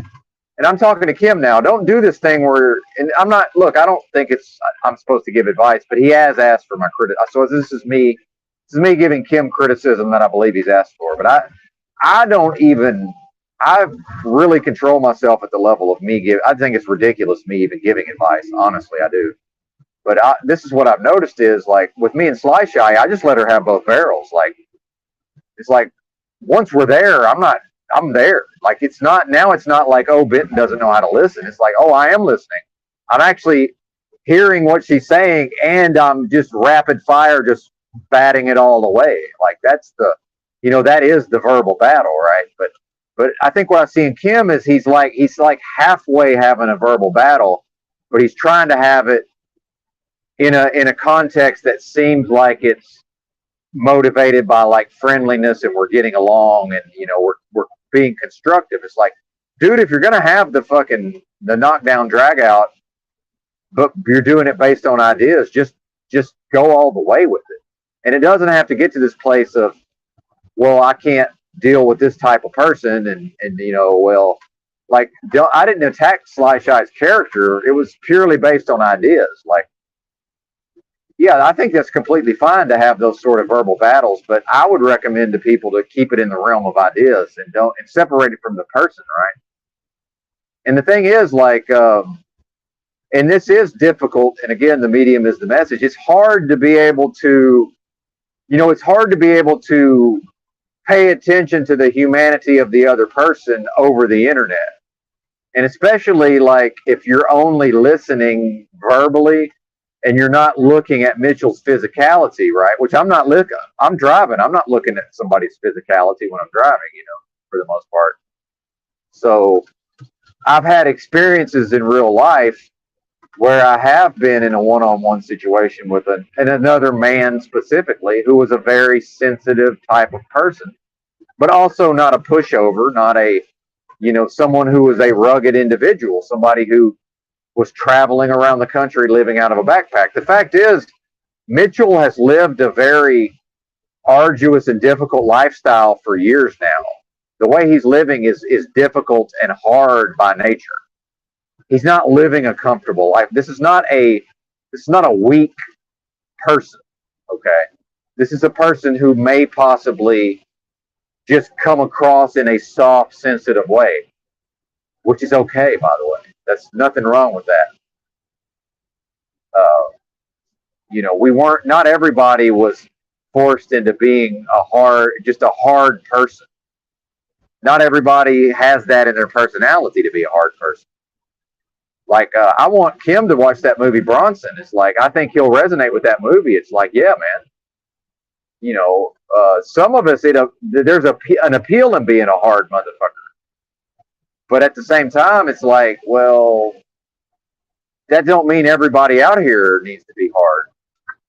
Like, can you, again, now we're back to the yin and the yang, Kim. Like, can you be a human being enough to recognize that, okay, I'm still a hard motherfucker, but like, can I be in the physical space or the virtual space with another human who's a male without having to see this in him where I have to see him forcefully assert his masculinity, right?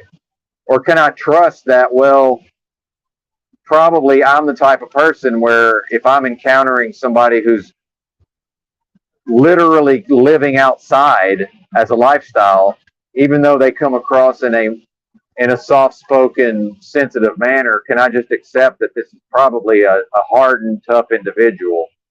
But they don't show themselves that way. And they're not going to show themselves that way. And furthermore, when you show yourself that way, they're probably going to be more inclined to withdraw from you. So I've been in situations where it's like, okay, I would like to have an interaction with this person, but then I'm starting to go into my whole trip of this excessive emotionalism, and it's based on, my own past trauma. And I've seen this in my dad, and I see this in Kim, and I've seen this in myself, although I would like to think I've overcome it for the most part, but where I'm just, once I go into this excessive emotionalism, and once I start to rise up in my spirit aggressively, I can then very easily blast somebody with that energy. Well, some of these sensitive individuals are not going to let you do that to them. Like, they know how to withdraw from that. But then what does the person like Kim do? Now they're going to double down on it. But like, they're just going to withdraw further. So at a certain point, it's like, do you want to be able to interface with these people, or do you just want to only go into your echo chambers, this gets back to my criticism of Kim I said, I can tell from Kim's patterns that he's been around a lot of weak motherfuckers. And I don't mean weak. I mean, because they are probably hard in a way, like a macho culture kind of way, like a American History X kind of way. They're weak at the level of their ideas. And you can say whatever you want about Yurt until you're blue in the face. He's strong at the level of his ideas. If you think I'm good with my ideas, I'm not just willy-nilly going to fluke up on, I'm not just willy-nilly going to go into some kind of intellectual debate with Yurt. And ultimately, that's what Sly Shy did, is she didn't realize that she can't just willy-nilly go into a debate with me. Like, she has to proceed with caution. That's on her. Like, I can't just willy-nilly go into a debate with Yurt. If I'm going to do that, I have to do it very specifically, and I have to do it from a specific strategic starting point in a game of chess. And if I fuck up in my opening, now I can't win, because I'm engaging with an opponent that's always going to take maximum advantage. By the way, that's what he's supposed to do. Like, in a debate format, that's what he's supposed to do. Because my weak shit is not supposed to be allowed to fly. I'm not supposed to let Sly Shy's weak shit fly. She's a smart lady. She's probably been around people who've let her get away with weak-mindedness. Kim, I believe, has been around people that he can bully and intimidate and run roughshod over and provide strong leadership to, but they let him get away with his weak-mindedness at the level of his intellectualism. And logic and reason don't give a flying fuck about the rest of it. Kurt Cobain can have a certain style of voice. He can have a man bun, and he can present himself a certain way. Logic and reason don't give a fuck about none of that. Period. It's brutal. When you get into these realms of logic and reason, it's just straight brutality at a certain point. And I love it. I love that brutality. But I'm not into the physical brutality, but I don't shy away from it either. Some people will always shy away from whatever that energy is that represents a physical brutality. A lot of people shy away from it. I love it. I thrive on it. Now, mentally, and this gets into mind power, and in fact, that was going to be the original title of the live stream was going to be Mind Power. I'm brutal, and I'm extremely strong and I'm brutally strong at the level of my mind power. And I don't pussyfoot, and I don't beat around the bush. But I use my mind in the physical space when I was living in the streets. I use my mind strategically to where I'm not in a physical altercation. Although I've been physically attacked multiple times. That's something different. I can't control if somebody else is just going to physically attack me. I have no control over that. What I do is I'm an expert in the physical space. I'm an expert at maintaining a certain physical distance. I'm an expert with my feet work. I notice people's foot placement. I notice their body positioning. I can tell when somebody's trying to physically enter my space and position their body some type of way to physically attack me. Like, I'm aware of all this, and I can counteract it for the most part. Now, occasionally, like the old black drunk who managed to sneak up on me outside of the Greyhound in Houston, he managed to punch me in the face. It was my fault. Part of that was I underestimated my opponent, and I overestimated my own abilities, and also failed to realize that he didn't understand that I'm also a homeless person. He's not seeing me as a homeless person. Because homeless people know not to touch other homeless people's belongings. So I was incensed solely based on him breaking the fucking code of the streets in that way. So part of that was my problem for not reading the situation properly.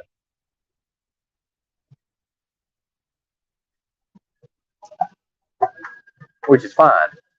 All fine and good.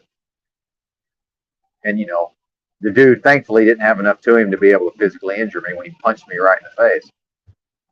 And I have no desire to hurt anybody. And as decrepit as I've become, I could have picked the guy up off the ground. That's how scrawny and withered away this dude was. I could literally, if I wanted to, I could have just grabbed him and picked him up off the ground. Like, that's the kind of guy I am. I don't fight, but the way my mind works is I work on, my people play football. Like, I'll drop a shoulder on somebody, you know. I might do a fucking open field tackle. I'm not necessarily going to go to throwing punches, but at the same time, I don't fight people. I don't get in fights. My mind is my weapon. That's what I've sharpened. I haven't sharpened my physical body, although at one time I did, Kim. At one time I had built my body up, and I built my strength up, and I built my wind up, because he mentioned he lacks in the cardio. I'd built all of it up, and you couldn't tell me nothing. I was hell on wheels, man. But I didn't have fights with people. I never saw the point of having a fist fight. But I had the advantage of, you know, I came up in a majority black town, but I went to the majority white high school, see, because my parents had money compared to a very poor county. My parents had money. So I went to I was in the affluent part of town, which was still not that affluent comparatively. So I didn't have to fight for my life every day in school. I had friends that went to some of the black schools that were white guys. They had to fight for their fucking life every day. I had the advantage of not having to do that. but I also don't back down from anybody unless I do. Surrender's a valid tactic. I'll back if there's nothing in it for me. I will back down. But guess what? Kim is putting all this in a prison context. In prison, you don't have the option of backing down. Well, I've never been in an environment. Well, I have been in. I didn't have the advantage of backing down. I didn't have the option, rather.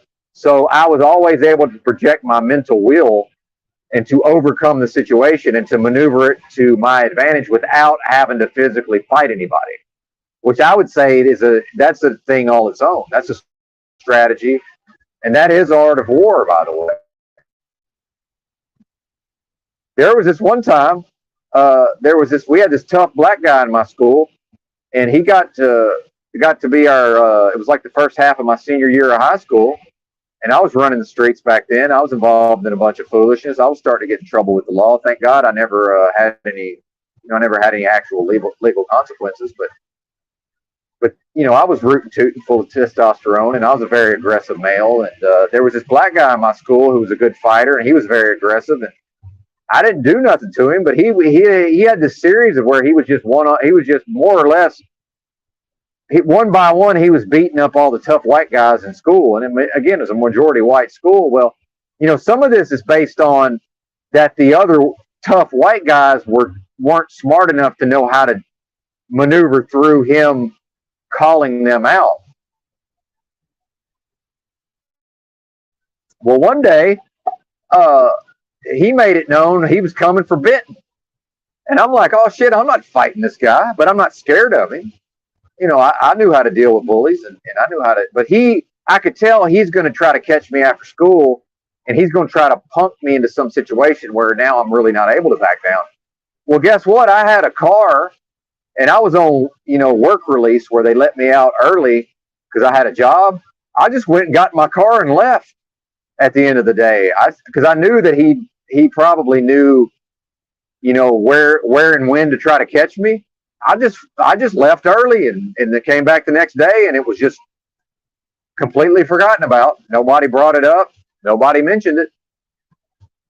But I didn't get all, sideways and, where, oh, you think you're going to do something to me? Well, come on, buddy. No, I went and got my car and left.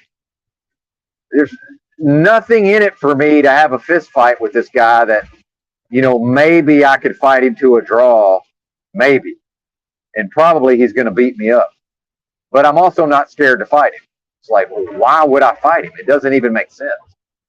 Like, there's literally nothing in it for me. And meanwhile, I got a pretty face, y'all, or I did. Like, I ain't got no marks on this pretty face. I still got all my teeth, Like, it's not a coincidence. But it didn't come through backing down and being a puss. But hell, I see, okay, it's like, why would I fight this guy? And all these, my counterparts weren't smart enough to figure out, and half of them wanted to fight him and just test themselves. I didn't have no desire. Like, I was smart enough to be like, okay, well, I'm just going to go get in my car and leave. And if he calls me out tomorrow morning, I'll just deal with it then. But I'm not going to be punked, and I'm not going to be pushed around. So, I've maneuvered. I'm from the South, man. I've maneuvered through. I'm an aggressive male with a lot of testosterone from the South. I mean, who runs his mouth, by the way, in real life. So, and grew up knowing if I say the wrong thing at the wrong time to the wrong person, that person will punch me in the mouth. So take that for what it's worth, Kim. Like, I know what I'm doing out here. But I don't see a lot of value in that anymore. Like, I don't think that translates to the online space. So to bring this into, what's been going on, and again, I think this is part of the boondoggle morass. Like, this just doesn't translate, man. It really doesn't. Now, if you want to, you can, sharpen your sword with your words, and you can get into some kind of verbal battle with Mitchell in a text chat. You can get into a verbal battle probably with Carl in a text chat. You can absolutely test yourself that way. This idea of we're going to, go into a panel and do it through shit talk, like, I just don't think that's a thing, man. I really don't. Now, maybe I'm wrong, but, and I do think it comes back to that revenge of the nerds, that whole thing I talked about early in the stream yesterday, like, you know, and I am a nerd, which is why I was part of why I was on the internet in '94 and why I've been on here pretty much every day, like literally on basically every day since 1994 to some, you know, except for some period of time when I was living in the streets. But even then I was still near daily going and getting on Wi-Fi with my phone, right? So effectively I've been on the internet every day since '94, effectively every motherfucking day. So I know something about this. And some of these people that it is a culture clash in some ways. It's, you know, it's a regional culture clash, even between aggressive, hard-headed males like me and Kim, and then other males who are aggressive and hard-headed. But then also some of us is nerds who've been around here for literally 30 years now? It's 30 years on the internet for me. I mean, think about that. That's a long fucking time, man. But then most of the internet got here in what, 2012-ish? Effectively? Less than 10, maybe more like 2015. I mean, when did social media really take hold? And if you look back to swine flu, 2009, H1N1, I believe the major reason why that didn't catch on in the society at the level of I don't even want to say what the word is, but we know what that thing is referred to, an emic, you know, it ends in emic, endemic, you know, that didn't take hold because most of the populace just completely ignored it. Now, what do we have in society? We've got I would say you've got a solid 15 to 20%, no matter what, is just hardcore germaphobes. So you got, you know, the 15 to 20% of germaphobes probably freaked the fuck out. And there was supposedly a jab for the swine flu. And according to the CDC, some percentage of the American populace actually went out and got the swine flu jab. So I think a lot of that is just people who they went to their doctor and they just happened to go to their doctor in that window and their doctor's like, yeah, you might as well go ahead and get this thing. And some people were, you know, actual, you know, germaphobes and said, hey man, I want to protect myself from this thing. So when by the time the recent demic comes along, well, what was the major difference between 09 and 2020? I would say it's the rise of social media. We now effectively have 100% of the population with a computer in their pocket that has internet access. And then what do you think this, and by the way, Yurt, this, you know, the ACP, what is that, the American Connectivity Program or whatever that's called. I don't know the actual name for it, but this deal where I just paid my Verizon prepaid bill and it's $60 because I do the auto pay, but then they tack on another $11 for taxes and fees. Well, what is that $11? Well, most of that goes to pay for people to get on the internet, literally. And then people are still making jokes about homeless people having phones. Phones are free. I don't know if y'all know this. Smartphones are free if one is has no income and is in the streets. FREE, free. I've many times gone to the homeless day room or where they do the homeless services, and there's a booth set up, and they're signing up people for free phones on a Tuesday, and they say, hey, come back next Tuesday and we'll have your phone for you. Literally. I don't think people are aware of this. So yeah, that $11 I paid to the government, some of that was taxes. Most of it goes to that program, which is fine. I don't have a problem with paying $10 a month. I really don't, because I do lean left, but I don't believe in this left-right paradigm. I mean, based on what the system promotes. I don't identify as a lefty. I can recognize, okay, based on this left-right paradigm, I go more left just naturally. Which, by the way, there's nothing wrong with actual liberals, y'all. There's nothing wrong with actual liberals. It's the commies. It's the radicals. It's the far left that's the problem. There ain't nothing wrong with actual liberals. They're completely fine people. Go look at Bill Maher. Yeah, he talks. He's a New Yorker. He's prissy New Yorker who talks in a certain type of voice. If you actually hear what the man's saying, he's basically a conservative at this point. But he's just saying the same shit he was saying in 1987. But in 1987, he was a liberal. Like, what the fuck is going on here? Adam Carolla is a liberal. He's from Los Angeles. But now all of a sudden, because he believes in family, he's a conservative. Man's not a conservative. He was raised by a literal hippie. His parents are hippies. He's from Los Angeles. You know, the fact that people can't understand this is beyond me. It's not really for me to explain it.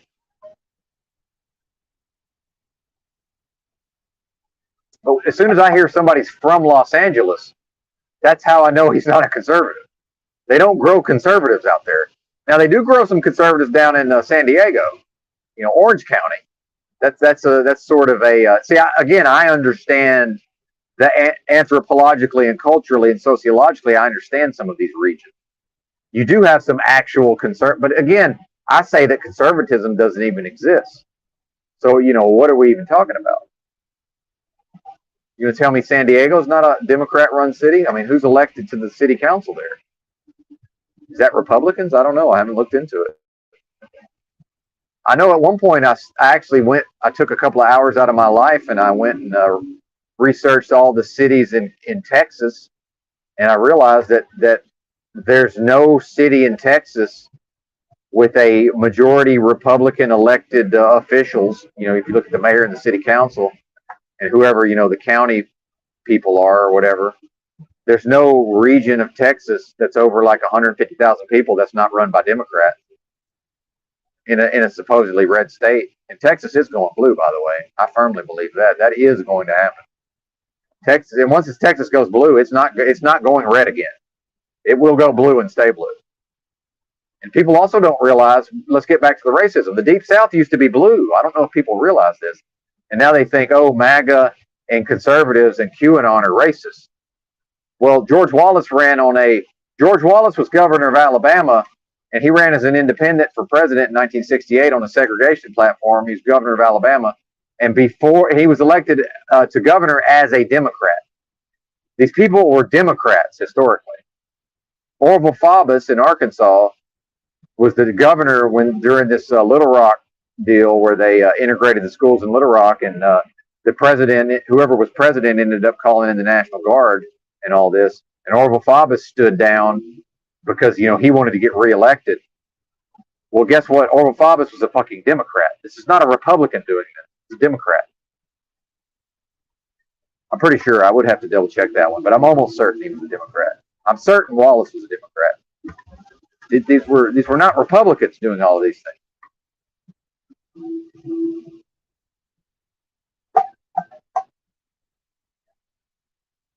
See, people don't know history. People don't understand the context in which these things occur. So if I'm interfacing with someone and I understand these various contexts and they don't, I mean, how can we have a conversation? I mean, I can just sit there and listen to them and it's fine. But at a certain point, I'm just going to be like, yeah, man.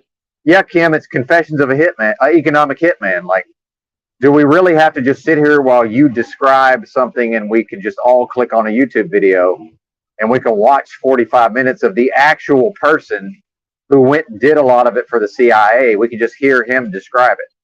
And I'm telling you, 9 out of 10 of everybody that comes to this channel already knows all of that. At least 8 out of 10. And now the 2 out of 10 can go watch the video and they can be brought up to speed. Like, do I really have to continue to humor people who are 3 to 4 years behind with respect to the conspiracy, especially where the conspiracies intersect with geopolitics? I don't keep up with geopolitics anymore. I'm well versed in geopolitics of the recent past. Or somewhat well versed, I should say. You know, go Google the War of South Ossetia and get back to me. Did you know that according to the official fiction, George W. Bush literally survived an assassination attempt in the country of Georgia? Of course you don't, because you don't follow geopolitics. And I don't either, but I used to.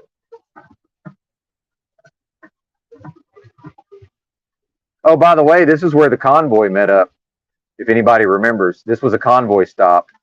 And I was in Arkansas, and I almost drove up here in my personal vehicle to check it out. And then I was like, nah, just went ahead and skipped it. And now we got big rigs in the wrong lanes trying to make left turns. I'm pretty sure this is a double left turn. Let's see how this, I may not even make this light. We'll see how this shakes out. Shout out to the chat. I haven't checked in a minute. I'm on one today, y'all. My nerves are shot. And I do have the natural high, by the way. And that is a thing if you've ever been in the streets. Some of these folks that seem like they're on drugs, they just, their body makes chemicals and they're high off their, they're literally high off their body chemicals. Like that is a real thing. Yeah, this was a convoy stop, Big Cabin, Oklahoma. Shout out to Truther Cop if he sees this later, which he probably won't.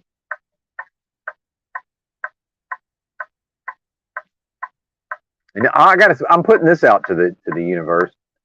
I will say this. I say that I'm not going to meet up with people in real life, but that's not completely true. I would potentially do that, except I need to go if I quit this job, I need to be able to go somewhere where I can basically live for free or near free and just have hours of the day where people can just leave me the fuck alone and I can do my creative shit. And actually, shout out to Highly Suspect who let me hang out at his house for like a week, and he just went off to work every day, and I had hours of the day to, you know, do my creative shit. And that's when I was doing my podcast. So I think I did at least 2 podcast episodes, at least 1, maybe 2 from his house while he was at work. And then, you know, and I was drinking heavily too. So then, you know, he would come home after work and then we would, you know, kick it, you know, drink and all of that. And I think he was probably doing some other stuff as well. But, you know, if there was some place I could go and I really just need an internet access, you know, a place to set up my computer equipment and my audio equipment. And as long as I can have some, you know, 6 hours of privacy a day, 6 to 8 hours of privacy, I'd love to go somewhere and hang out and not have to worry about. But if I have to, you know, it's not that attractive to me to have to spend my savings on, you know, $1,000. Even a cheap room for rent, that's $1,000 just for rent. And that's finding like a cheap room. So I know a place in Arkansas I could probably go, and they would probably rent me a room for $1,000 in cash. But I'm wide awake at 2 in the morning, and the walls are thin, and I can't be talking at this level I can't be raising my voice like this and disturbing. So now I got to wait till 6 to 7 a.m. It's not going to work. See how the one thing connects to the next thing?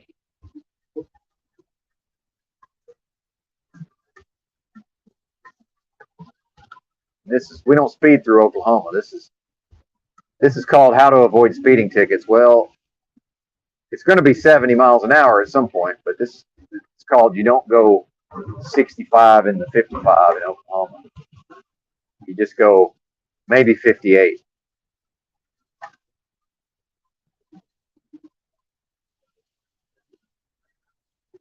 And when I worked for a company in Arkansas, in Camden, Arkansas, and so a lot of our driving was through these little bitty towns on these 2-lane highways, and my fellow drivers were always getting speeding tickets because they don't know to just go ahead and slow down to 35 through these little towns. Like, no reason to go 55 through these people's towns.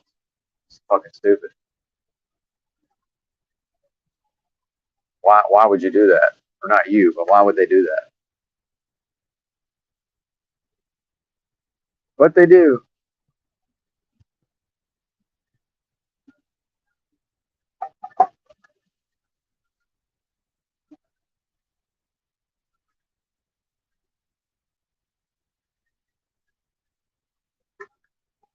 But they do.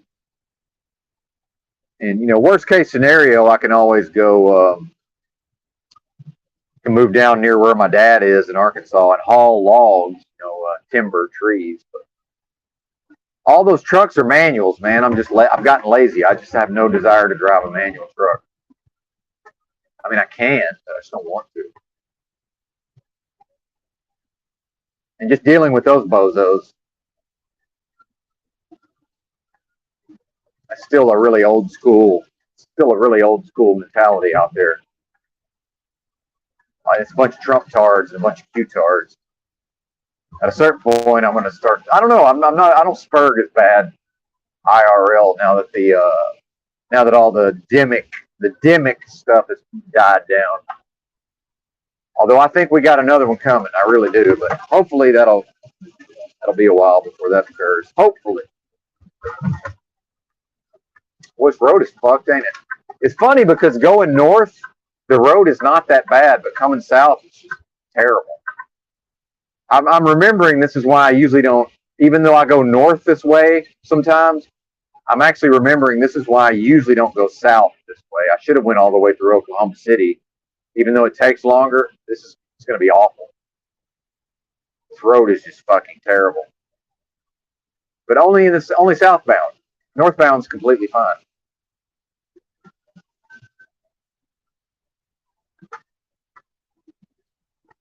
We got Leslie High down there lighting up the chat. Appreciate you. While I don't necessarily fully subscribe to some of those ideas anymore, I certainly have explored a lot of that for myself. So there's certainly validity to a lot of that, I would say.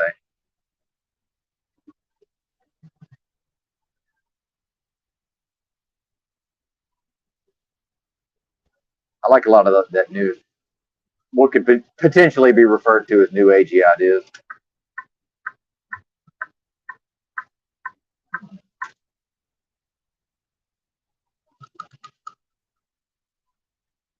See if I can check in with the chat here.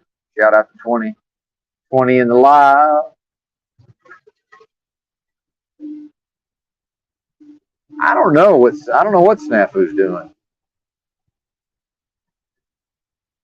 other than not changing the battery in a smoke detector. Which, I've said it before. That's a sign of mental illness. I mean, literally, it's a literal sign of mental illness.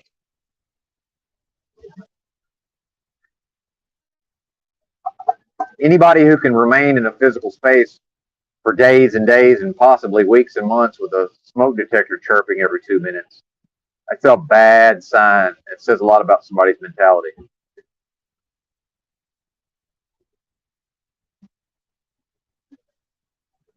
Very bad. Very, very bad.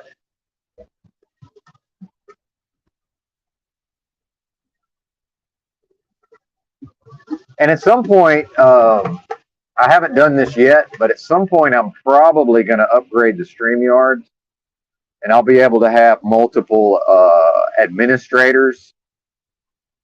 So I don't know if this works through the phone though, but I'll have to figure that out. But so at some point, because Truther Cop, I can have a total of 2 administrators, and I'm one of the 2. So Truther Cop is 1. So I'm at my maximum of 2 with Truther Cop, but if I upgrade the StreamYards to the next highest level, I can have, I think, up to 5. So, somebody that's here every day could be in here highlighting the comments, and bringing them on screen, because I can't see well enough to actually do that while I'm driving. That reminds me, though, I better plug this phone in before the battery dies. Give me just a second here. All right.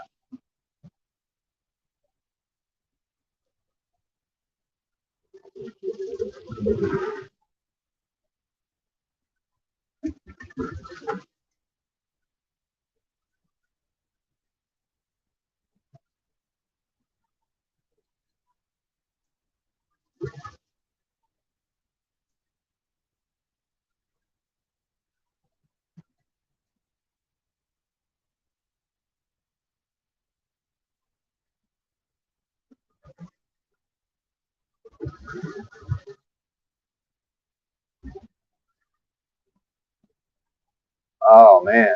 I accidentally unplugged my charging cable, and trying to get a USB, I guess this is USB-A, connected in the dark. It's damn near impossible doing it by feel.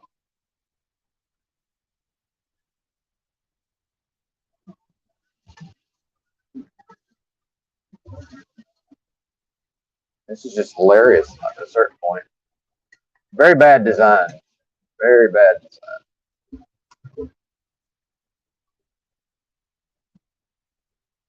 All right.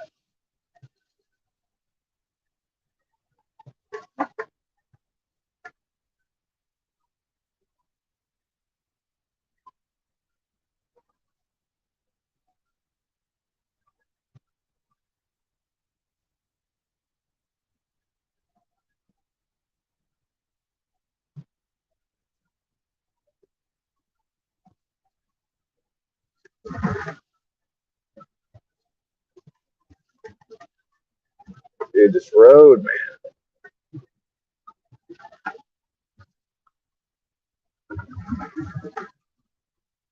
Road. Fuck.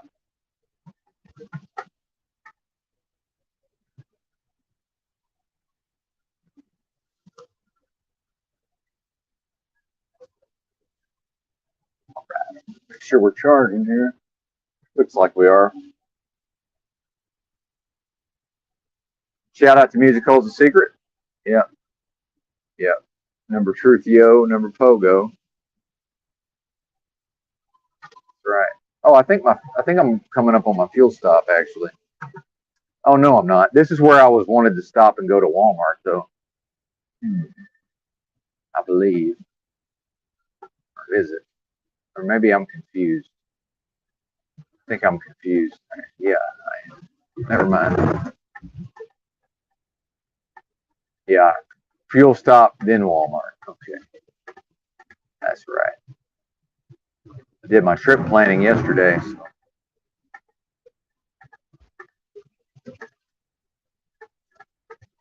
Yeah, that's right.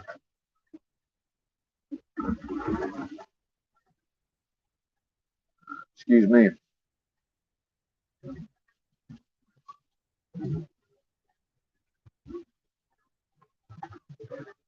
Well, and then when I'm talking about that my nerves are shot and I'm all on edge, part of that is I'm just not getting enough calories also. So even though I'm eating a lot of food, I'm not absorbing the food. I was friggin' hungry yesterday, but I'd already, at a certain point, it's like, am I going to spend $60 a day on food? Like, what is this, I typically don't eat within several hours of going to sleep.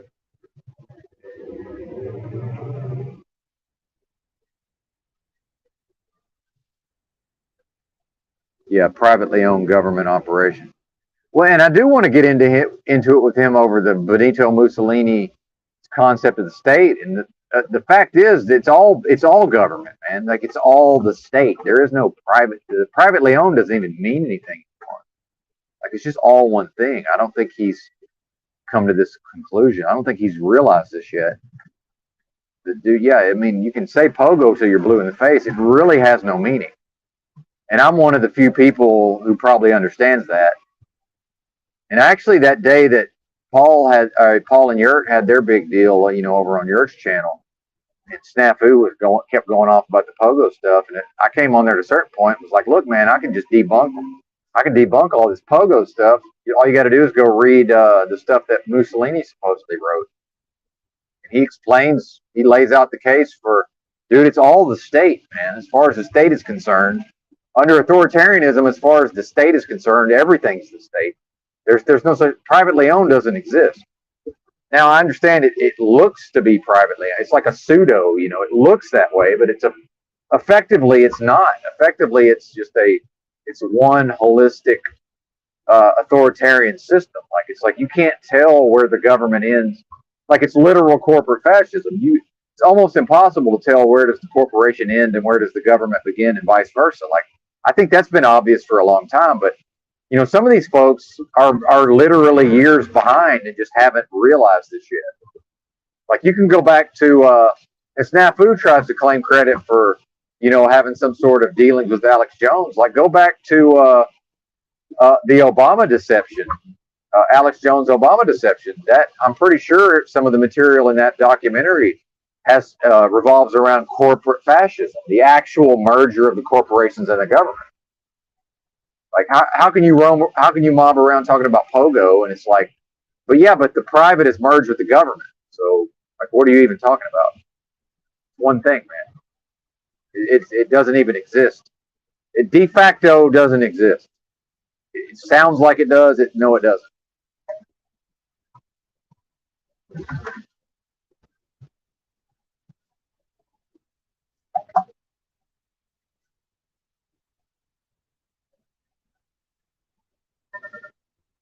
Yeah, exactly. Thank you, Music Holds a Secret. Yeah, that is the government. Walmart, Amazon, Microsoft, all of it. Apple, yeah, that is the government. And so what we may see with globalism is, eventually, if every major country goes to that same system, then, so if you have, I don't know, however many major countries, but then now it's possible to create a global system just by connecting all of those countries. Like that seems pretty obvious to me, right? Like, I don't think that's hard to figure out.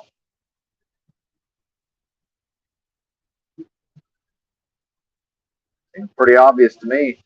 But again, go back to the movie Network from 1976. The famous speech that Ned Beatty, the actor Ned Beatty, gives to the main character, Howard Beale, played by, I can't remember the guy that played him, but in that boardroom or whatever that is, that whole speech, if I had a way to play a clip right now, I would play that clip, but we'd probably get copyright. They might shut the stream down, but, oh, and I want to say this, I'm strongly considering doing this through StreamYards. If I upgrade to the next level of StreamYards, people can watch through StreamYard, and we'll just play copyrighted material, and if YouTube cuts out the stream, just whoever's not on StreamYard just won't get to see it. They just won't get to enter. They just will miss that part of the stream. I might actually do that. I think I'm pretty sure the next level of StreamYard, if I pay like I think it's either $59 or $79 a month. I don't remember which I can afford now anyway. I think it's up to 250 participants, like on StreamYard. So we could still, we could stream it I could stream it to YouTube, but we could do whatever the fuck we want on StreamYard, unless they shut us down, which I don't think they would. I don't know what their policies are around copyrighted material. If I could watch that scene right now, he's like, more or less says, he names all these major corporations, and Ned Beatty does. He says, those are the nations of the world, Mr. Beale. You're an old man who still believes in the nations of the world. He said, there are no countries. There are no nations. There are no people. There's only DuPont and U.S. Steel. And in the modern vernacular, it'd be there's only Amazon and Apple and Walmart. Those are the nations of the world.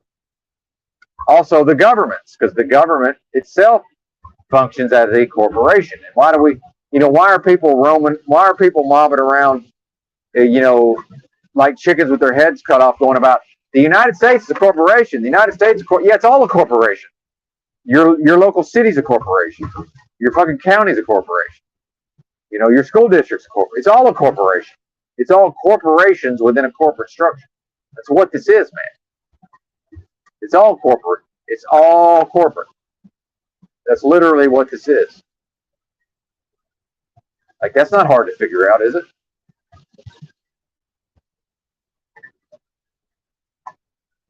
And apparently it's actually two, like the U.S. is apparently two corporations at the federal level. Well, hell, your city's probably two corporations at the federal level. Your state's probably two corporations at the state level. I mean, your city's probably two corporations at the city level, rather. That's what I meant. Sorry. So, like, what are we even talking about? At a certain point, can people figure this out and move ahead, or do we have to constantly, do the rest of us have to operate 3 years behind the curve because Kim and Snafu are behind the curve? Just catch up. So whenever Kim launches into some description of the financial system, and I just go, yeah, man, Confessions of an Economic Hitman, you need to know what that means, Kim. And you need to understand that when I say that, I'm summing up an entire idea. We don't need to go through the whole idea. It's a waste of time, man. It's a morass. The fact that I can say Confessions of an Economic Hitman, that can get us out of the morass. The fact that Kim needs to go through the details of the all the details that represent Confessions of an Economic Hitman. See, that's the abstraction.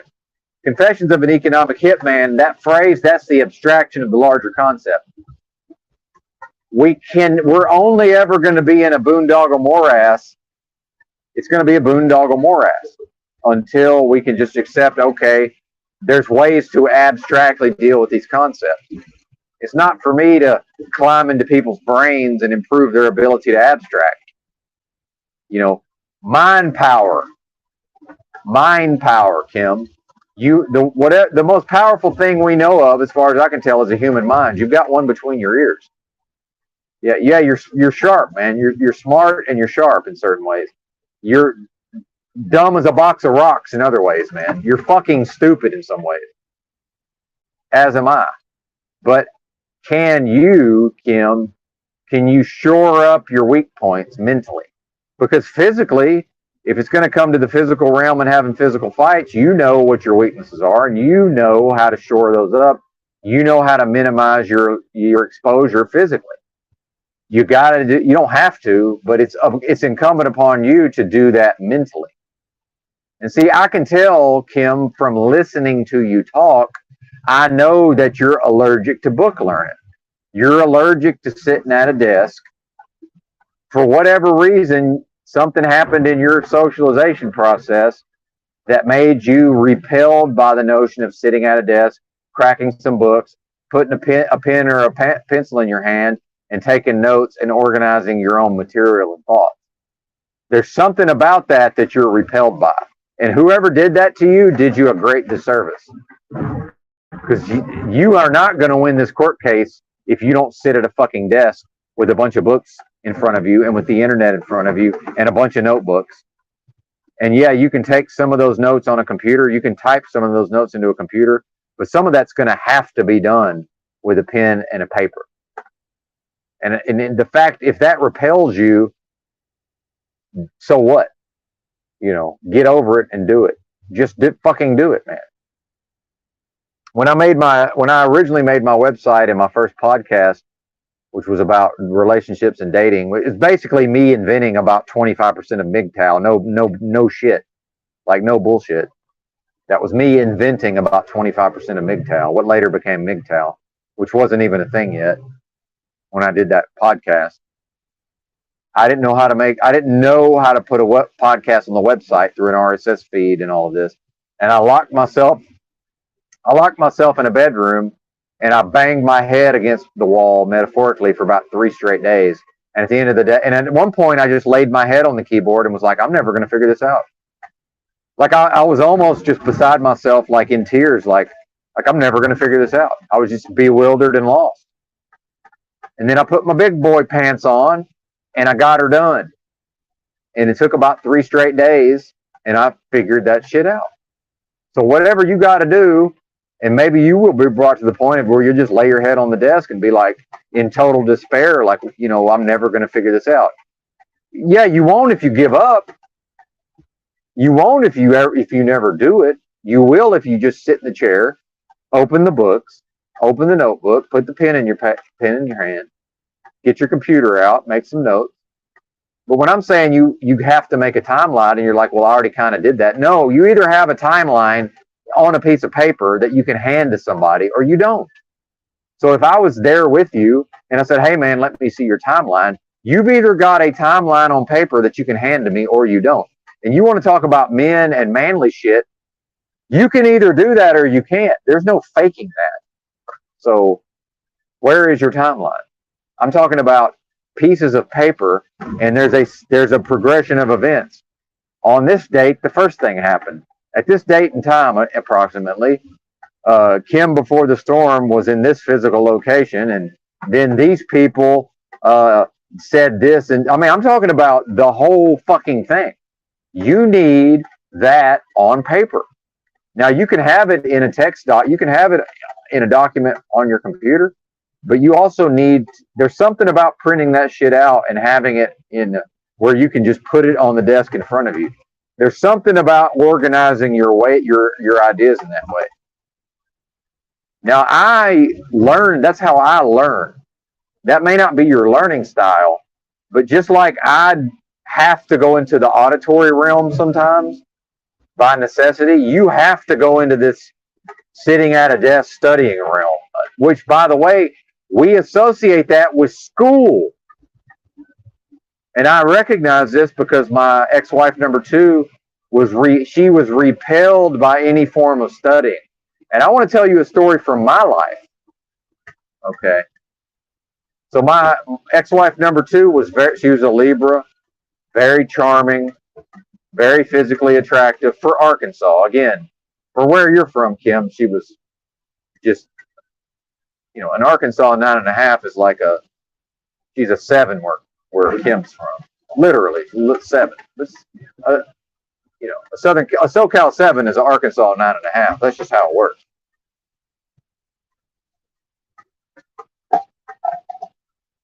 That's just what the thing is. But literally the hottest woman in town her age. So I'm the type of guy who could at that time I could go get the hottest chick my age in the town. Big deal. Yippee skippy. Yay for Benton. But it's Arkansas, man. This is not any big undertaking. Okay, it's Arkansas.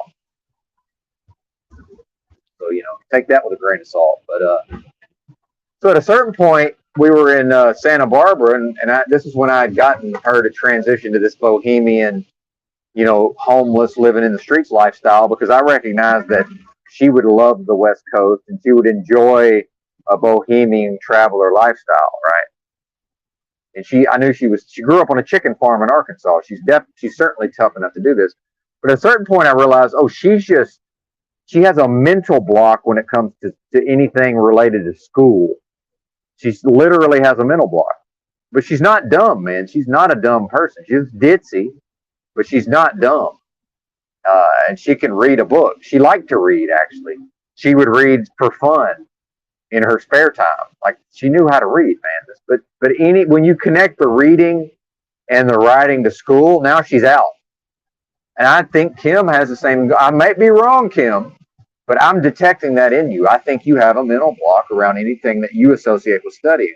And I think that's a big part of why you are repelled by somebody like Yurt, who likes to study. Dude, I like to study. It's one of my favorite things to do. And I'm not kidding, man. In my days of living in the streets, there was times when I tackled a subject and I was at a table in the library with 4 books in front of me and literal piles of notebooks. And I'm taking notes the whole time. And if I see a section of a book that really resonates with me, I just copy it into my notebook. That's how I memorize the material. I'm the type of person, I make a shopping list. After I write it, I no longer need the shopping list because I just easily but if I try to organize it in my head, I can't do it. And now whatever Kim's style of organization is, he has to figure that out. But I think he's going to procrastinate and not do it. And he's going to try to wing it, and they're going to kick his ass. That's what I think is going to happen unless he humbles himself. Humility, by the way, that's got to be humbling to just sit there and be like, holy shit, I'm terrible at this. I think I'm smart, but when it comes to sitting in front of a desk and doing anything school, like in a scholastic setting, that's humbling, man. That's humility. Can you do something that is going to cause you to experience feelings of humiliation? Can you do that for your own purposes? Because I've done that for my own purposes. Can you do it? And you don't humble yourself, by the way. The thing outside of you humbles you if you're willing to get over yourself. By the way, through the passive form. That's the end, man. And like Tranquil Vortex is talking about with the energies are spiky, and you see all these men on these panels chimping out, beating their chest, yelling at each other. That ain't women up there doing that. Now there is some ladies doing that, but they're doing it through the masculine. They're doing it through the yang energy. Most of these ladies, shout out to the ladies, by the way, and I'm going to toot my own horn here, y'all. Shout out to the ladies. You're not going to see the ladies that engage in it's not mine, that engage in our thing over here at this channel, whatever our thing is. You're not going to see these ladies chipping out, freaking out. Why? Because they know how to use the yin and you don't. So they're better than you in that way. You want women that are better than you? Well, they are better than you. Now, I'm not better than them, but maybe I can tie them in the long run. Maybe I can come to an equal. I probably can't. they're probably all, these ladies who show up here, they're probably always going to be superior to me when it comes to working with the yin or the passive or the feminine. But I've made great strides. Why? Because if I've developed my masculine yang side, now there's no room for growth, Kim. I can't go to the next level through the yang, the masculine. There's no meat on that bone, buddy. But you got a whole lot of meat on the bone through the yin or the passive or the feminine. There's a lot there. And see how you're repelled by somebody like Yurt?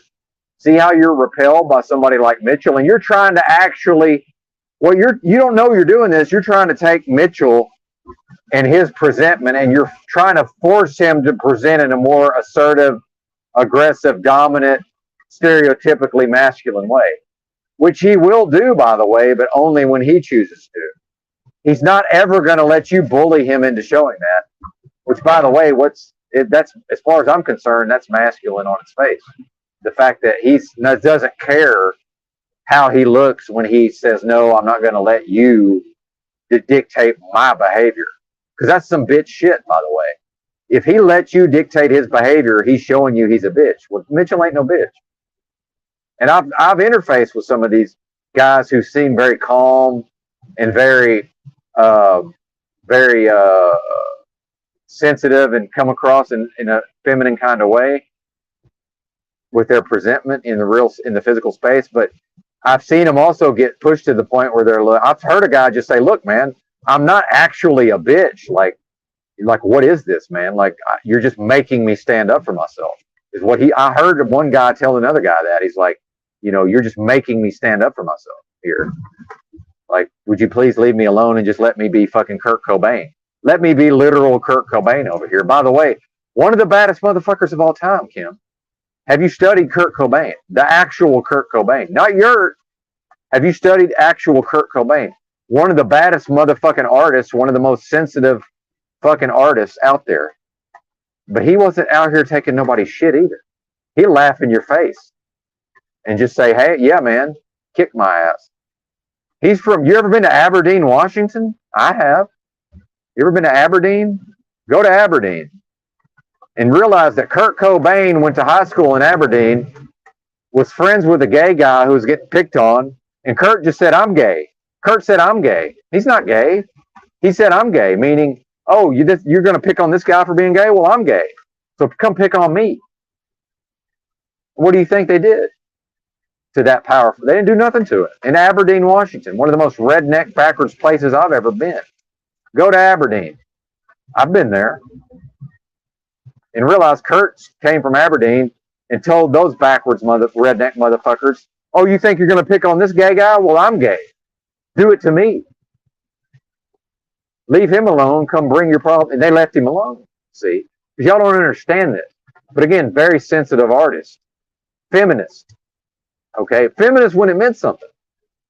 Not a feminist because he couldn't get chicks. Feminist when it meant something. I'm not a feminist. Why would I be a feminist? But if Kurt Cobain, the actual Kurt Cobain, wants to be a feminist, that's fine.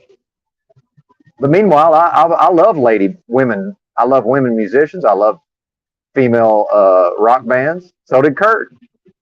I've got a certain sensitivity in myself, on these levels.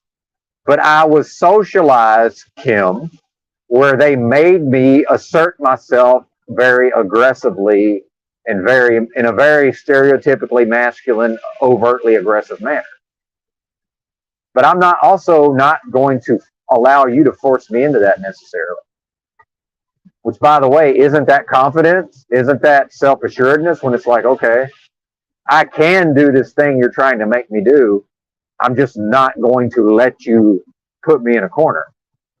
And Kurt will just say, oh, you want to pick on the gay kid? Well, then I'm also gay. Even though he wasn't. And it's kind of like Kim, when they accuse Kim of being a Nazi, he's like, okay, well, I am that. He's basically throwing down the gauntlet and saying, okay, well, what if I'm willing to just go with your assertion? Now what? There's nowhere to go from there.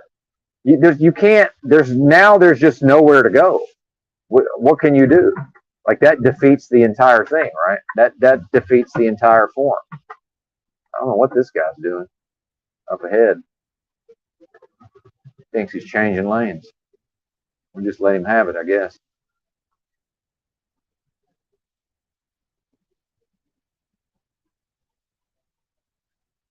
I know y'all can't hardly see none of this. I got to get a better phone. I bet if I had a better phone with a better camera, you could maybe actually see what the heck's going on out here. It's just a blur. It's raining, so that don't help.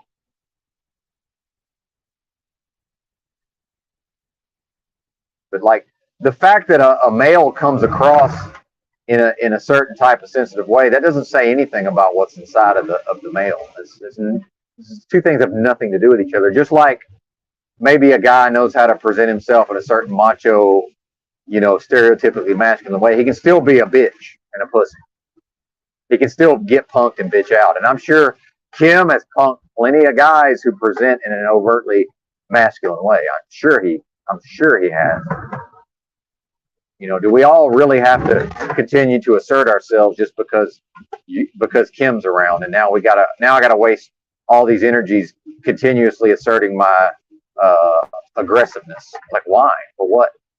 Meanwhile, I also have a dominant personality. I don't know if you've noticed. Do I have to interface with everybody through my dominant personality all the time? Guess who's also got dominant personalities? My two sisters. It's got nothing to do with my manhood that I have a dominant personality. It is what it is. Who cares? Like, why do I have to continuously show that to people?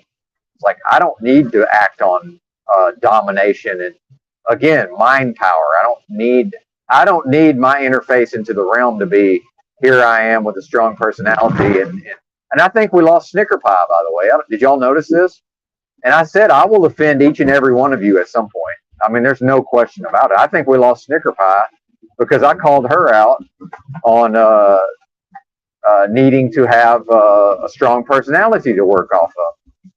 Well, I probably found something within her that she's not one to face up to. Or she just went on vacation, or she's busy and she can't be on the internet. But it's possible that that's happened, right? Well, look, that's part of it. I can't tailor my message to this person might get offended. Because if people like my authenticity and they're like, hey, Benton tells it like it is, well, guess what? That's the same thing that's going to offend some of y'all some of the time. And there's really nothing I can do about that. Like, I can't do anything about that other than be even more phony and fake than I am. And I know if some of y'all are paying attention, I've got layers of phoniness that I can access I can just create a phony personality for pretty much any situation if I need to. I'm an excellent actor. I'm very, very good at acting if I need to. Very good actor.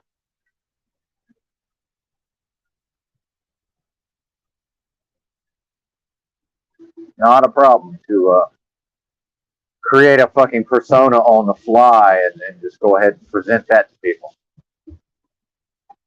Which is where we get into, Benton, he's two-faced or he's duplicitous. No, he's authentic, and he tells it like it is much of the time, but then sometimes he just crafts a fake persona for specific reasons. And that probably has something to do with growing up in a mind control cult and being able to dissociate very easily.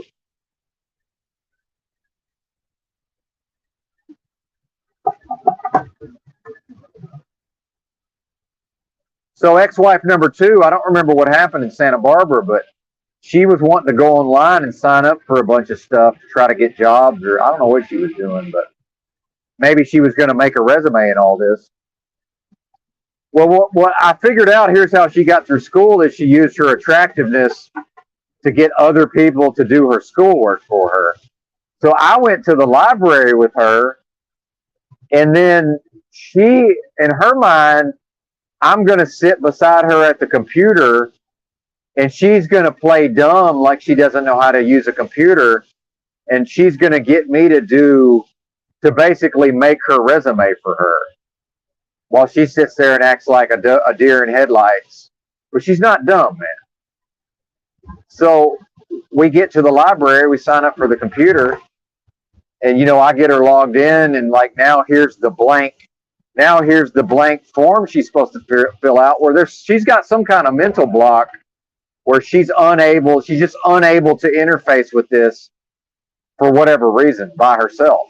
And I'm just like, basically like, I'm not doing this for you. Like, what do you think this is? Like, why do you think I'm going to do this for? Like, I'm just not going to do it. And I'm the type of person where, yeah, I'm the most helpful person you've ever met. But if I just decide I'm not going to, this is the Leo, by the way. This is what y'all don't understand about Moose. Yeah, he's fucking affable and social, and he's willing to go along with anything. But once he decides he's not going to participate in something, he's just not going to participate in it. And you can say whatever the fuck you want. You can try to manipulate him. You can do whatever you want. It's never going to work. Once I've decided I'm not going to help her, I'm just not going to help her. So eventually, I'm watching what she does. Well, she just texts one of her homeless friends from the homeless shelter, and now he's down there doing it for her. And now I'm watching this, going, okay, this is what she does. She got through school by batting her eyes and making these guys think she was going to date him or whatever, and so she'd do their work. They did her schoolwork for her. Fair play, but why would I? It's like, yeah, I'll help you, right? But if I don't want to, it's like maybe I'm not in the mood to sit here and spend half the day. And I watched her try to do it herself. She just wasn't able to. She just not able to sit there and do the work. So I think Kim is that way. He just can't sit there and do the work for whatever reason. Well, Kim, if you make yourself do it and you just deal with whatever rises up that you've never dealt with, because ultimately what we're talking about, it's unresolved childhood trauma is what it is that's causing you to not be able to sit there and do your work. Okay? That's just what that is, man. So it's on you to figure that out, and I highly suspect that he's going to get to the very end of this thing and there's not going to be enough time, and he's going to be attempting to do all of this organization in a very compressed window based on his own procrastination. By the way, I used to do this. And you know what that engenders in the human is a lot of stress and a lot of anxiety. And this is how I cured my own procrastination, is I finally realized, hey, dummy, if you're going to do the thing anyway, the easiest way to get through this process is to just do it as early as possible. And what that does is it skips all of the fear and anxiety.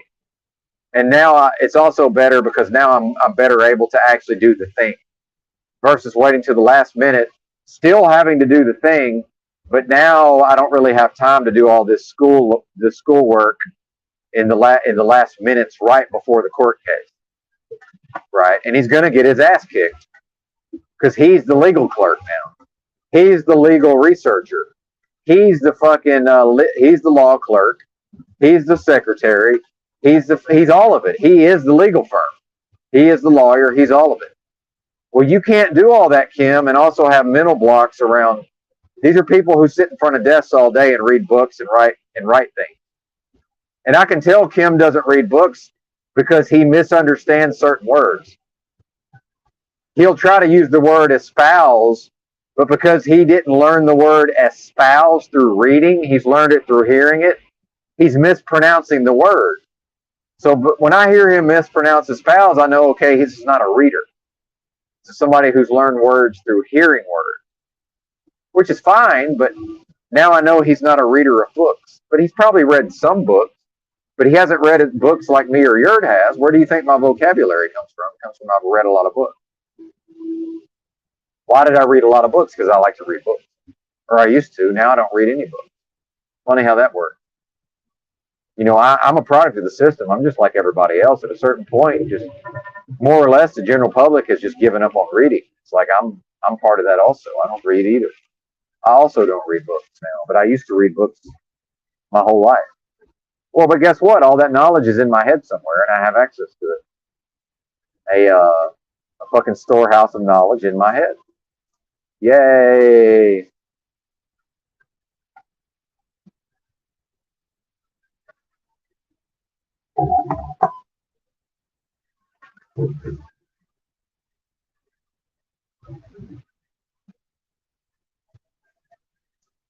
But I don't think it's appropriate. I just don't think it's spiritually appropriate to use an aggressive or assertive means to attempt to force other people into behaving and interacting in ways that they themselves don't want to interact in. And in fact, I think that's a perfect representation, and I know it's probably hard to hear me over this rain. I think that's a perfect representation of what I talk about with respect to these ideas of person A using person B for person A's own gratification. I think that's a perfect representation of that.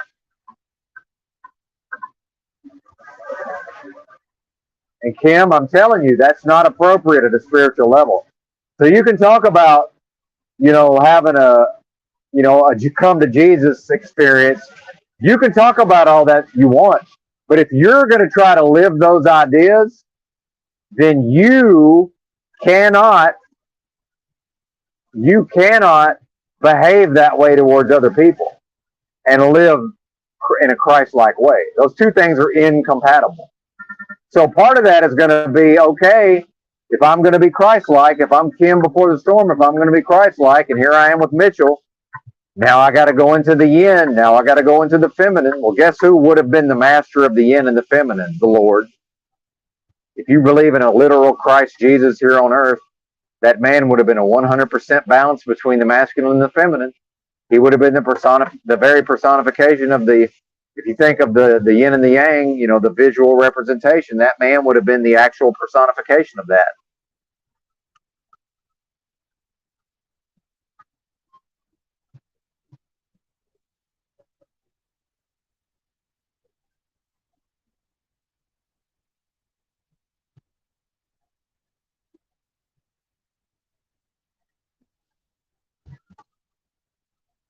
So you cannot practice what you claim to believe, Kim, without growing and changing in these ways, meaning it's not appropriate. It is simply inappropriate spiritually and morally to use an assertive, aggressive means to attempt to force other people into interactions that they do not wish to have for your own gratification. And that, whether you realize it or not, that's what you were doing yesterday.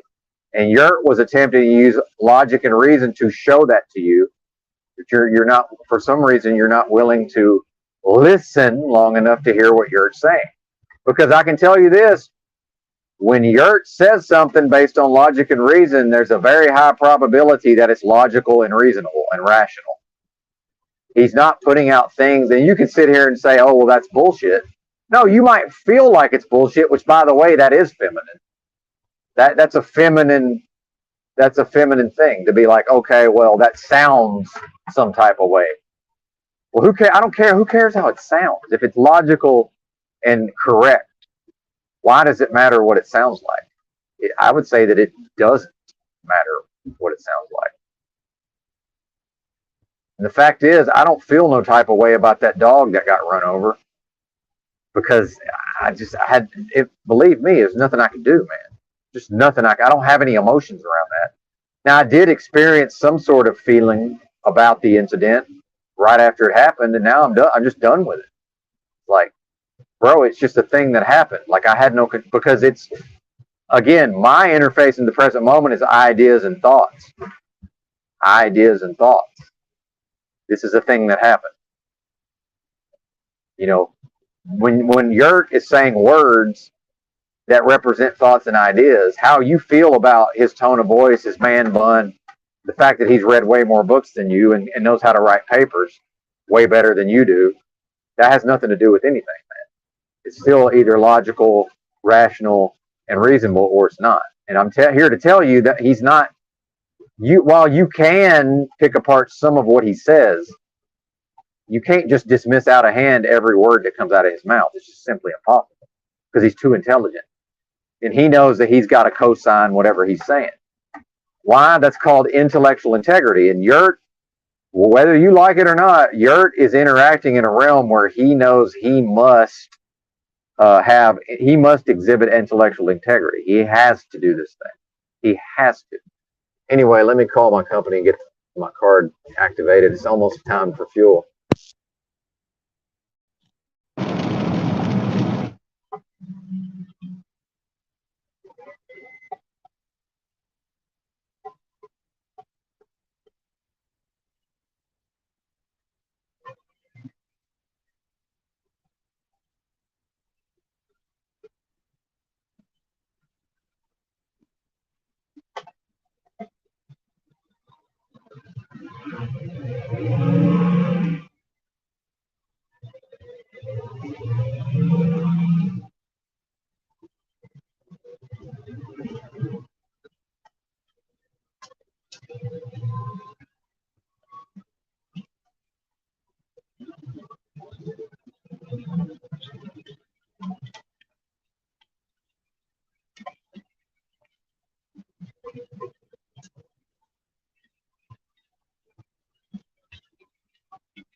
These people can talk about Jesus till they're blue in the face, but I'll always go back to the Dick Gregory. It's, how come I can tell when a woman walks the street, I can tell she's a prostitute by the way she walks, but I don't know you're a Christian unless you tell me. These people can run around claiming Christ all they want. If I don't see it, what does it mean? I don't think it means anything if I can't see it. If they can't show it to me, then does it exist?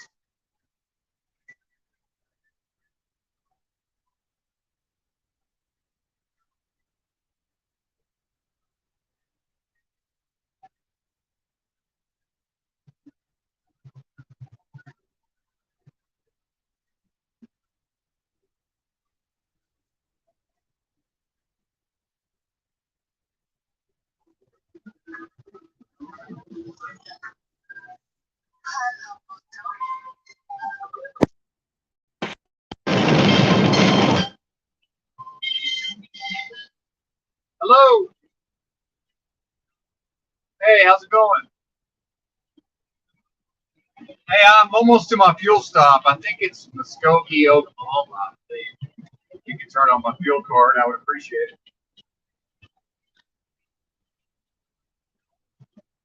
Oh, thank you. I appreciate it. Thank you very much. You too. Bye-bye.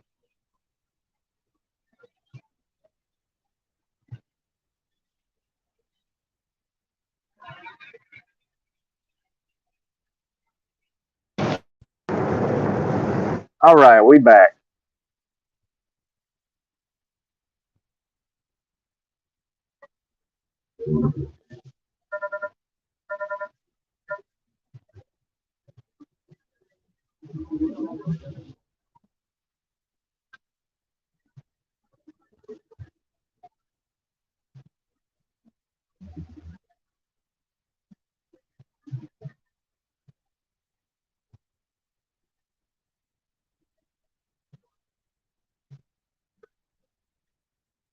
Yeah, go around, Bubba.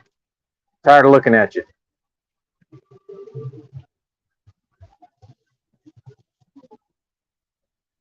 That's the worst kind of driver. Won't pass me, but won't lay back. Putting too much pressure on me back there. I don't do that to people. See, look, he won't hardly go, but he wants to just stick right on my tail. You need to get the fuck away from me, Bubba. It's bad conditions. We don't need to be on top of each other. This is why some of these guys wreck. They can't think about the various factors. We need more space. We need more. Each of us needs a little more room because of how much it's raining. They just don't think that way. But see, he's still not. He's going slower than I was going, but he wants to just be right up my ass in a fucking rainstorm. It doesn't even make sense.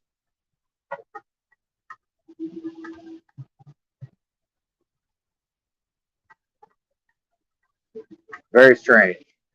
Very strange. I don't understand it.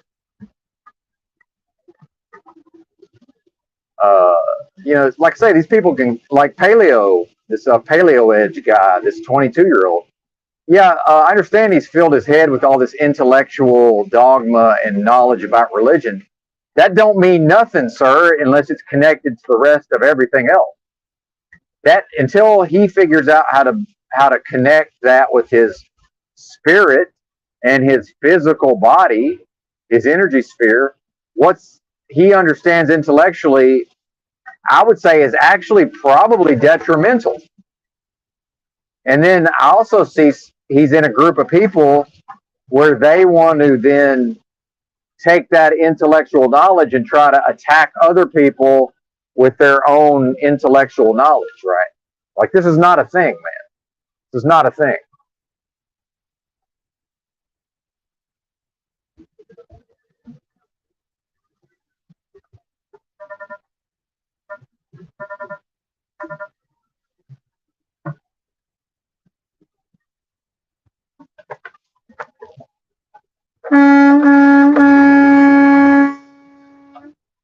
That somebody just wants to follow me so they can use their phone in the bad conditions, which is fine. But once I slow down to 45, they can't just slow down to 45 on it. This is a 65. This is damn near an interstate. Like, that's not right, man. I'm telling you, these people are nuts. They're literally out of their mind. But that's somebody who is looking at their screen, giggling at their feet. Like, that's what they can't even go down the road because they're doing something on their phone. They can't just drive down the road. Because why? Because it's literal Ready Player One. This is a literal Ready Player One. They're off in the metaverse and can't drive their vehicle properly because they're in the metaverse. I mean, think about that. And by the way, I'm in a Ready Player One because I'm living in a big rig so that I can fund my lifestyle enough so that I can continue to otherwise exist in the metaverse. Like, it's just insane at a certain level. This is insanity. We all live in insanity. Like, that's not an exaggeration. Like, that's insane behavior from those people.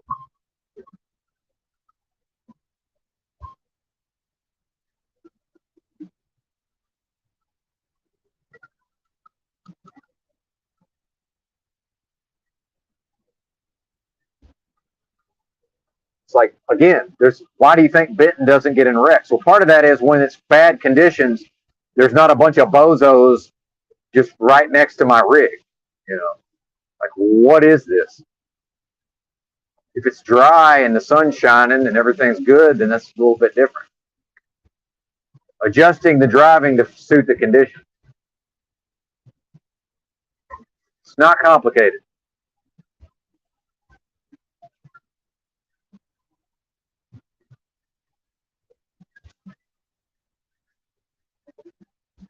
Anyway, 5 miles to the fuel stop,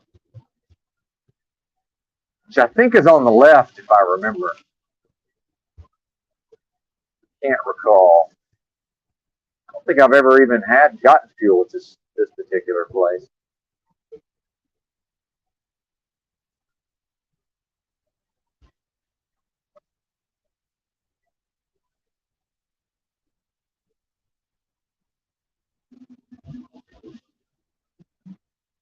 Almost time to eat.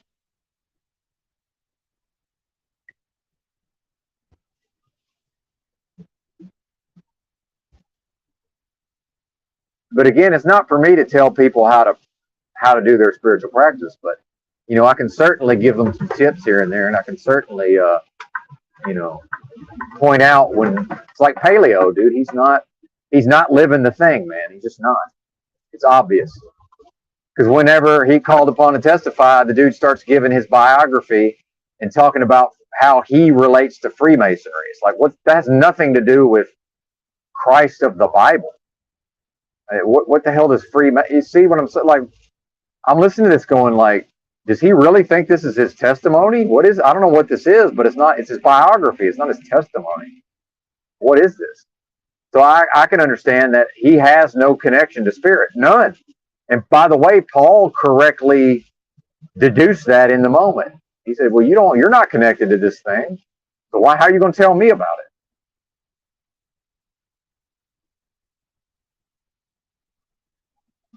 You can't. Yeah, it is on the left up here.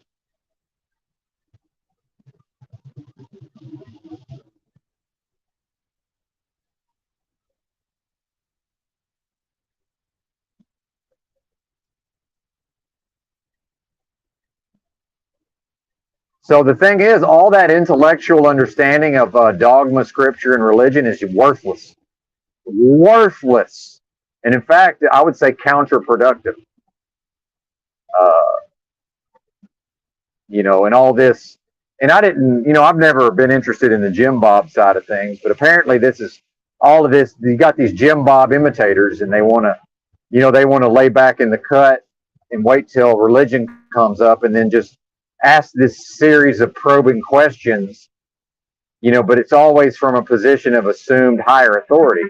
Well, let me get to preaching and let the Holy Ghost show up, and then we'll see. I'll quickly show you that all that don't amount to a hill of beans, paleo. I'm not going to answer your stupid question. By the way, this ain't a Bible channel, and but I will preach from time to time. But let me get to preaching, and then let them tell me all about. Well, actually, Paul said, I don't give a fuck what Paul said. Paul's a man. Paul from the Bible. Who cares? Why would I give a fuck what Paul wrote in the Bible? What's that got to do with Christ, by the way? I mean, seriously, what has that got to do with Christ? Oh, well, this thing and that thing. Yeah, I don't care about those. I don't care about those things either. Not interested. Give me the Gospels of Christ. I'm not really that interested in the rest of it, to be honest with you.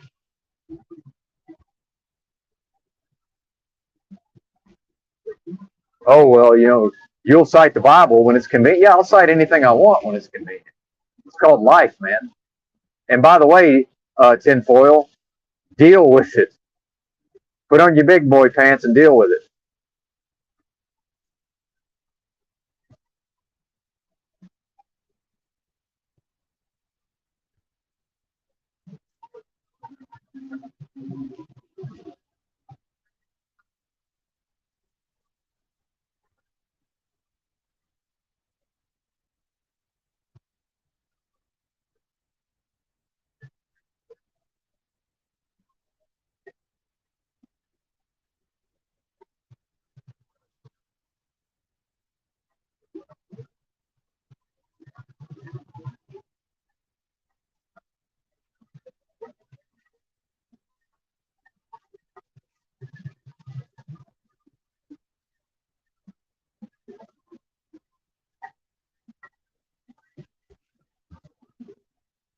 Silence while I navigate this traffic. We've got to make a left up here at this truck stop, get some fuel.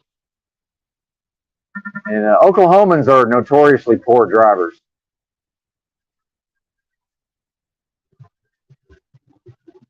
So must safely navigate these waters.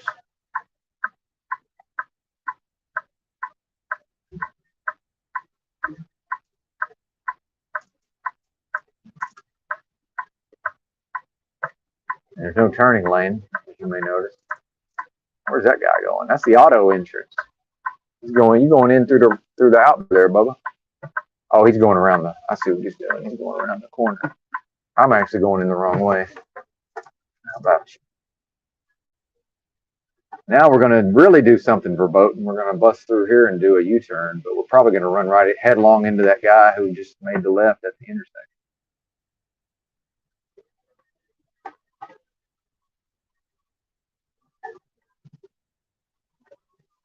Or this guy. I'll let him go on by. We'll get in where we fit in.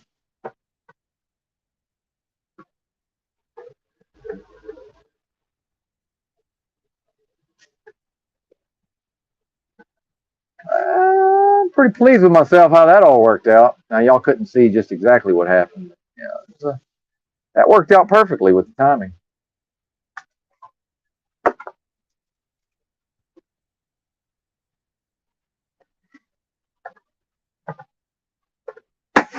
Pretty cool. All right. BRB.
Oh, can't see shit out here. Now we got hemmed up trying to get out of the truck stop.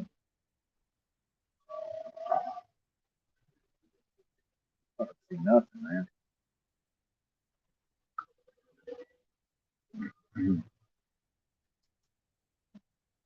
Yeah, this is not. This is a poorly laid out truck stop. This is. I think I'm starting to figure out why I've literally never stopped here.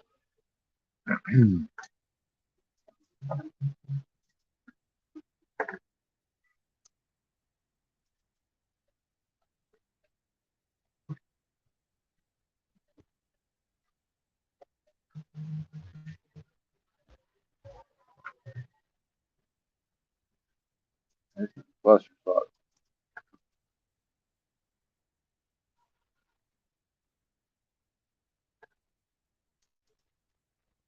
Excuse me.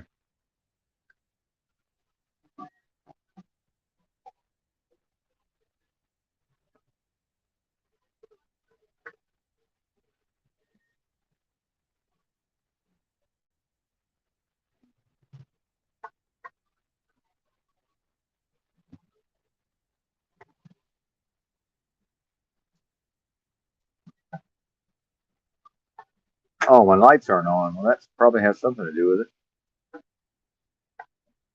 Still dark as fuck out here, though. How is everybody? I got fueled up. My body, the rig. Used the restroom.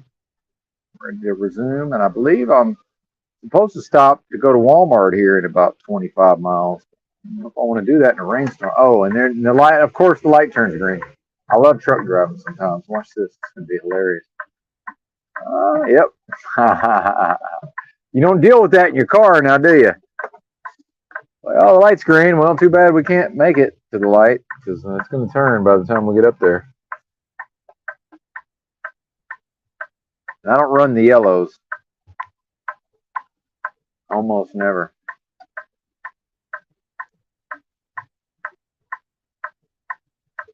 Hilarious. Okay, well, turn. Oh, now we got somebody coming. This is another fun thing. Like, yeah, they're way down there, but they'll be here pretty quick. But yeah, I think we can make it.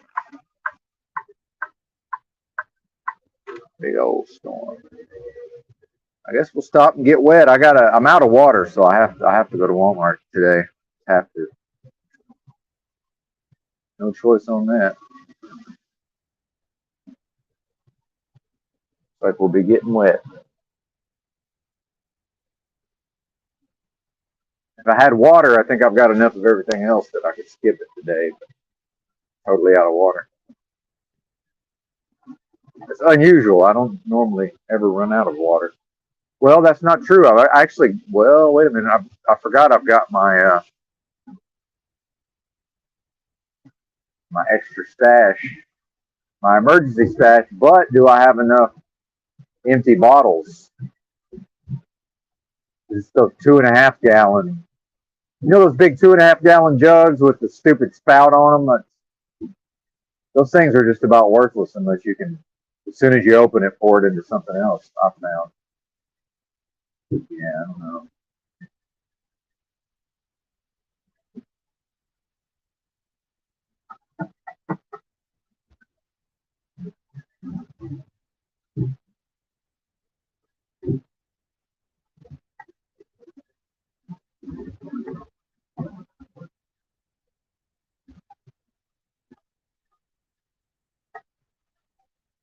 If I can get through all of this mess, see if I can operate the phone enough to check in with the chat.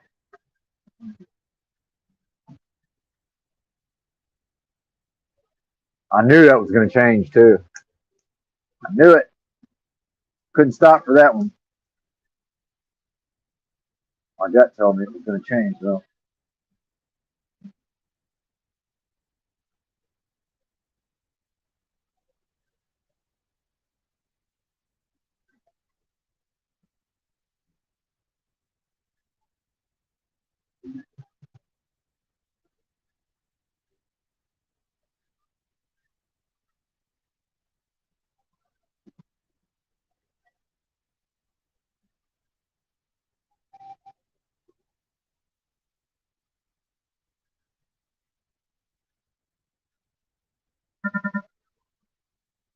Yeah, that's right.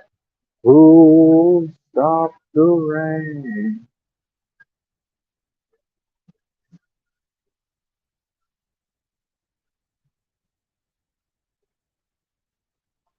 Have you ever seen the rain? Right lane in. Really? What the heck am I?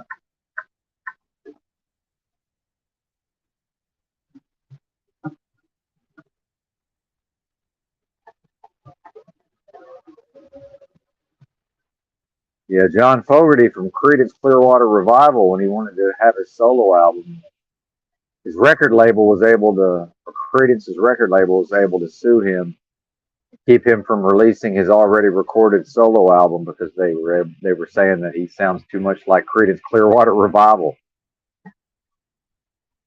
Eventually he got to put the record out. I think this guy knows what in the hell he's doing. Funny me.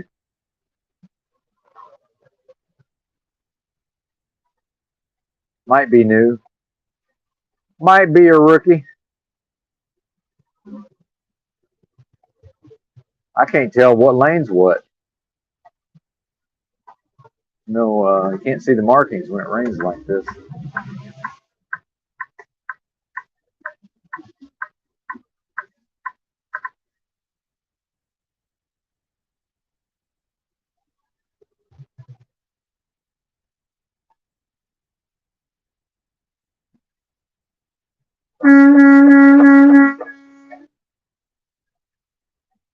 It's, I'm never not astonished by people who will they'll wait for cars to go by and then they'll pull right out in front of a semi.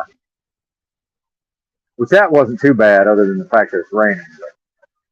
Like they'll sit there patiently, and all the cars go by, and then here I come, and they want to pull out. Bizarre.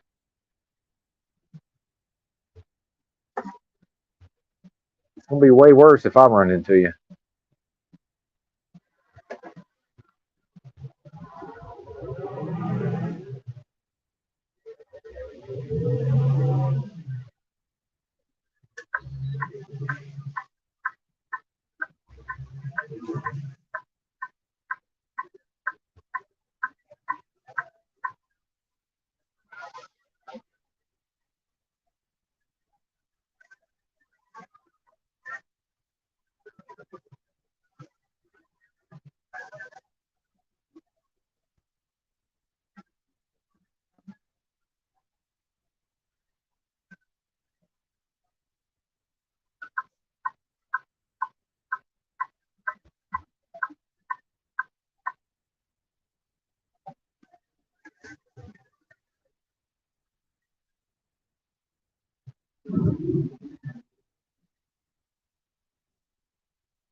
Well, I'm wanting to get back to ranting, but I'm having to pay a little too much attention to the driving.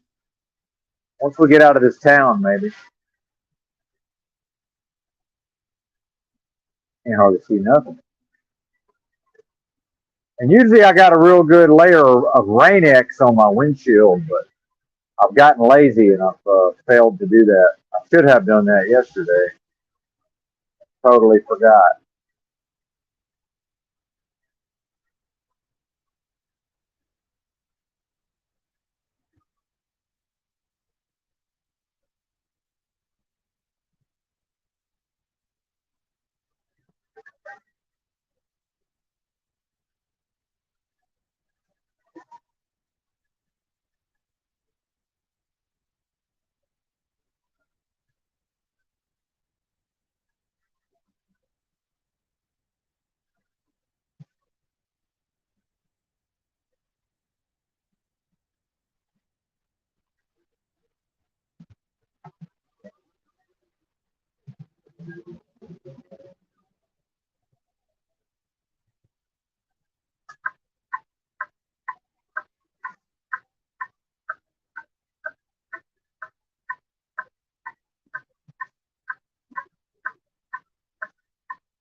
Yeah, it's raining a lot. Had some lightning, Tranquil Vortex. Talking about the storm. Yeah, when it rains real hard, I don't know if you guys can even hear me. It's so loud in the truck. I already talk loud, but I don't know. Yeah, I've gotten to where I used to check the weather report a lot. I didn't even know this was going to happen. I've gotten really lucky, though, in the time I've been back to truck driving. I've dealt with very little winter or bad weather in general, but it does happen sometimes.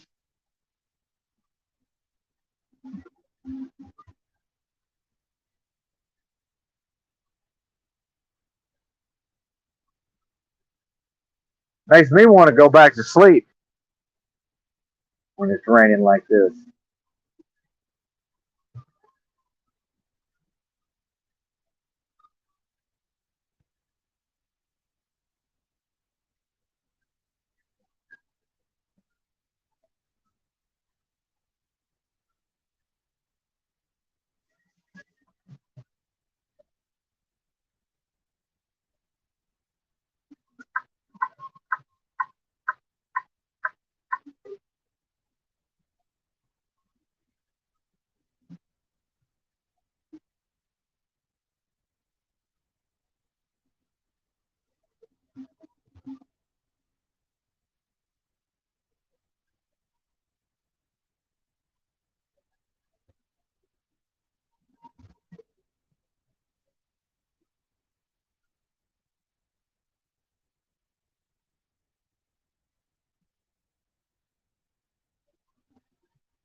Shout out to the chat. Yeah, I'm about wore out, man. Something about getting all that sleep just makes me more tired somehow. And between that and the rain, trying to decide what I want to do for the rest of the day. Let's see if my dispatcher calls me in about an hour. We'll see what she's got planned for us. What I'd rather do is I'm hoping I'll have a dropping hook. I'm hoping I'll have a load out of the same place where I'm delivering. Yes, these people can't drive. They're trying to drive based on my speed instead of just driving. They need to just go on down the road.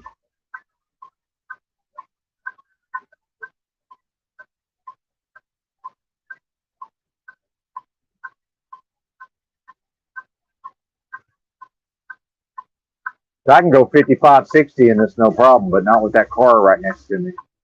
The problem is if I hammer down and go by them, they'll stay right with me. But left to their own devices, they're going 40. It's funny how, oh, thank God, they're turning. Good deal. Well, that makes a little more sense.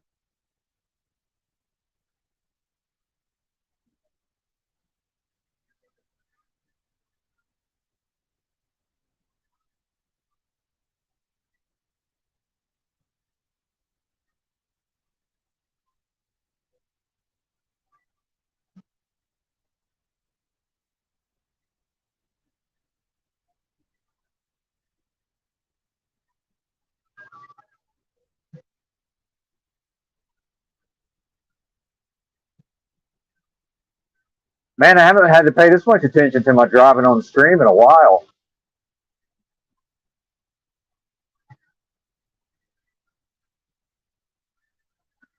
Can't see shit out here.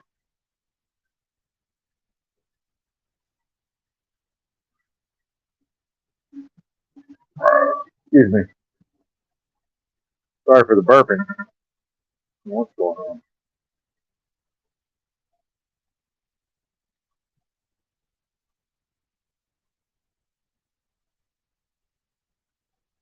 And my whole body's like tingling, like not in a good way. Like all my limbs. going on. Something's up.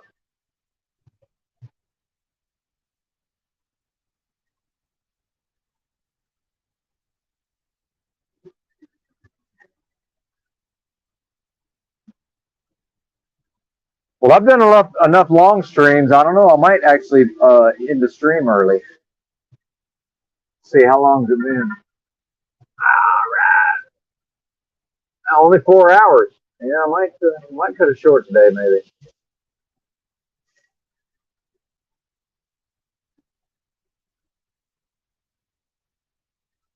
Loud and clear. All right. Good deal.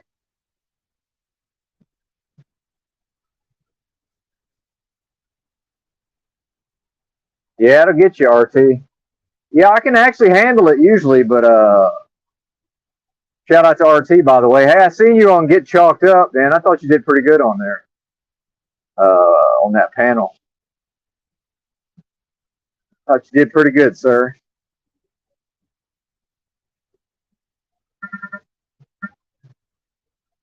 Shout out to RT.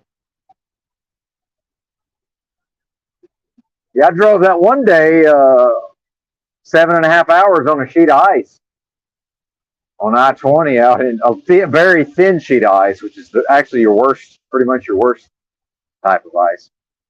And I didn't have it. It was just, it sucked, and I got tired of it after. Like, I just got like, hey, do I really have to do this all day? But yeah, it's funny. But today I'm just not. Just fucking tired, man. I usually don't even get tired. Something about it. I got too much sleep is really the problem. Too much sleep.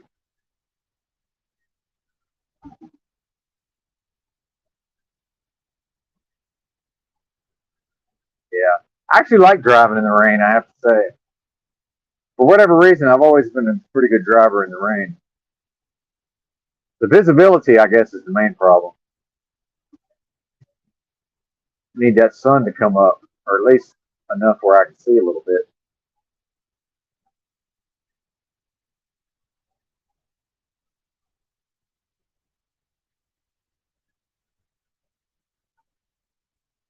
Like somebody might have slid off the road up here. Unless that's the popo. Yep, slid off the road. People can't drive, man.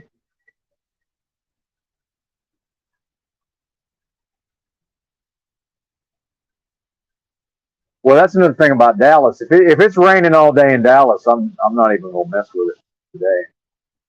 They cannot drive in the rain in Dallas, and they'll be just wreck after wreck after wreck sometimes when it rains in Dallas. They don't know what they're doing.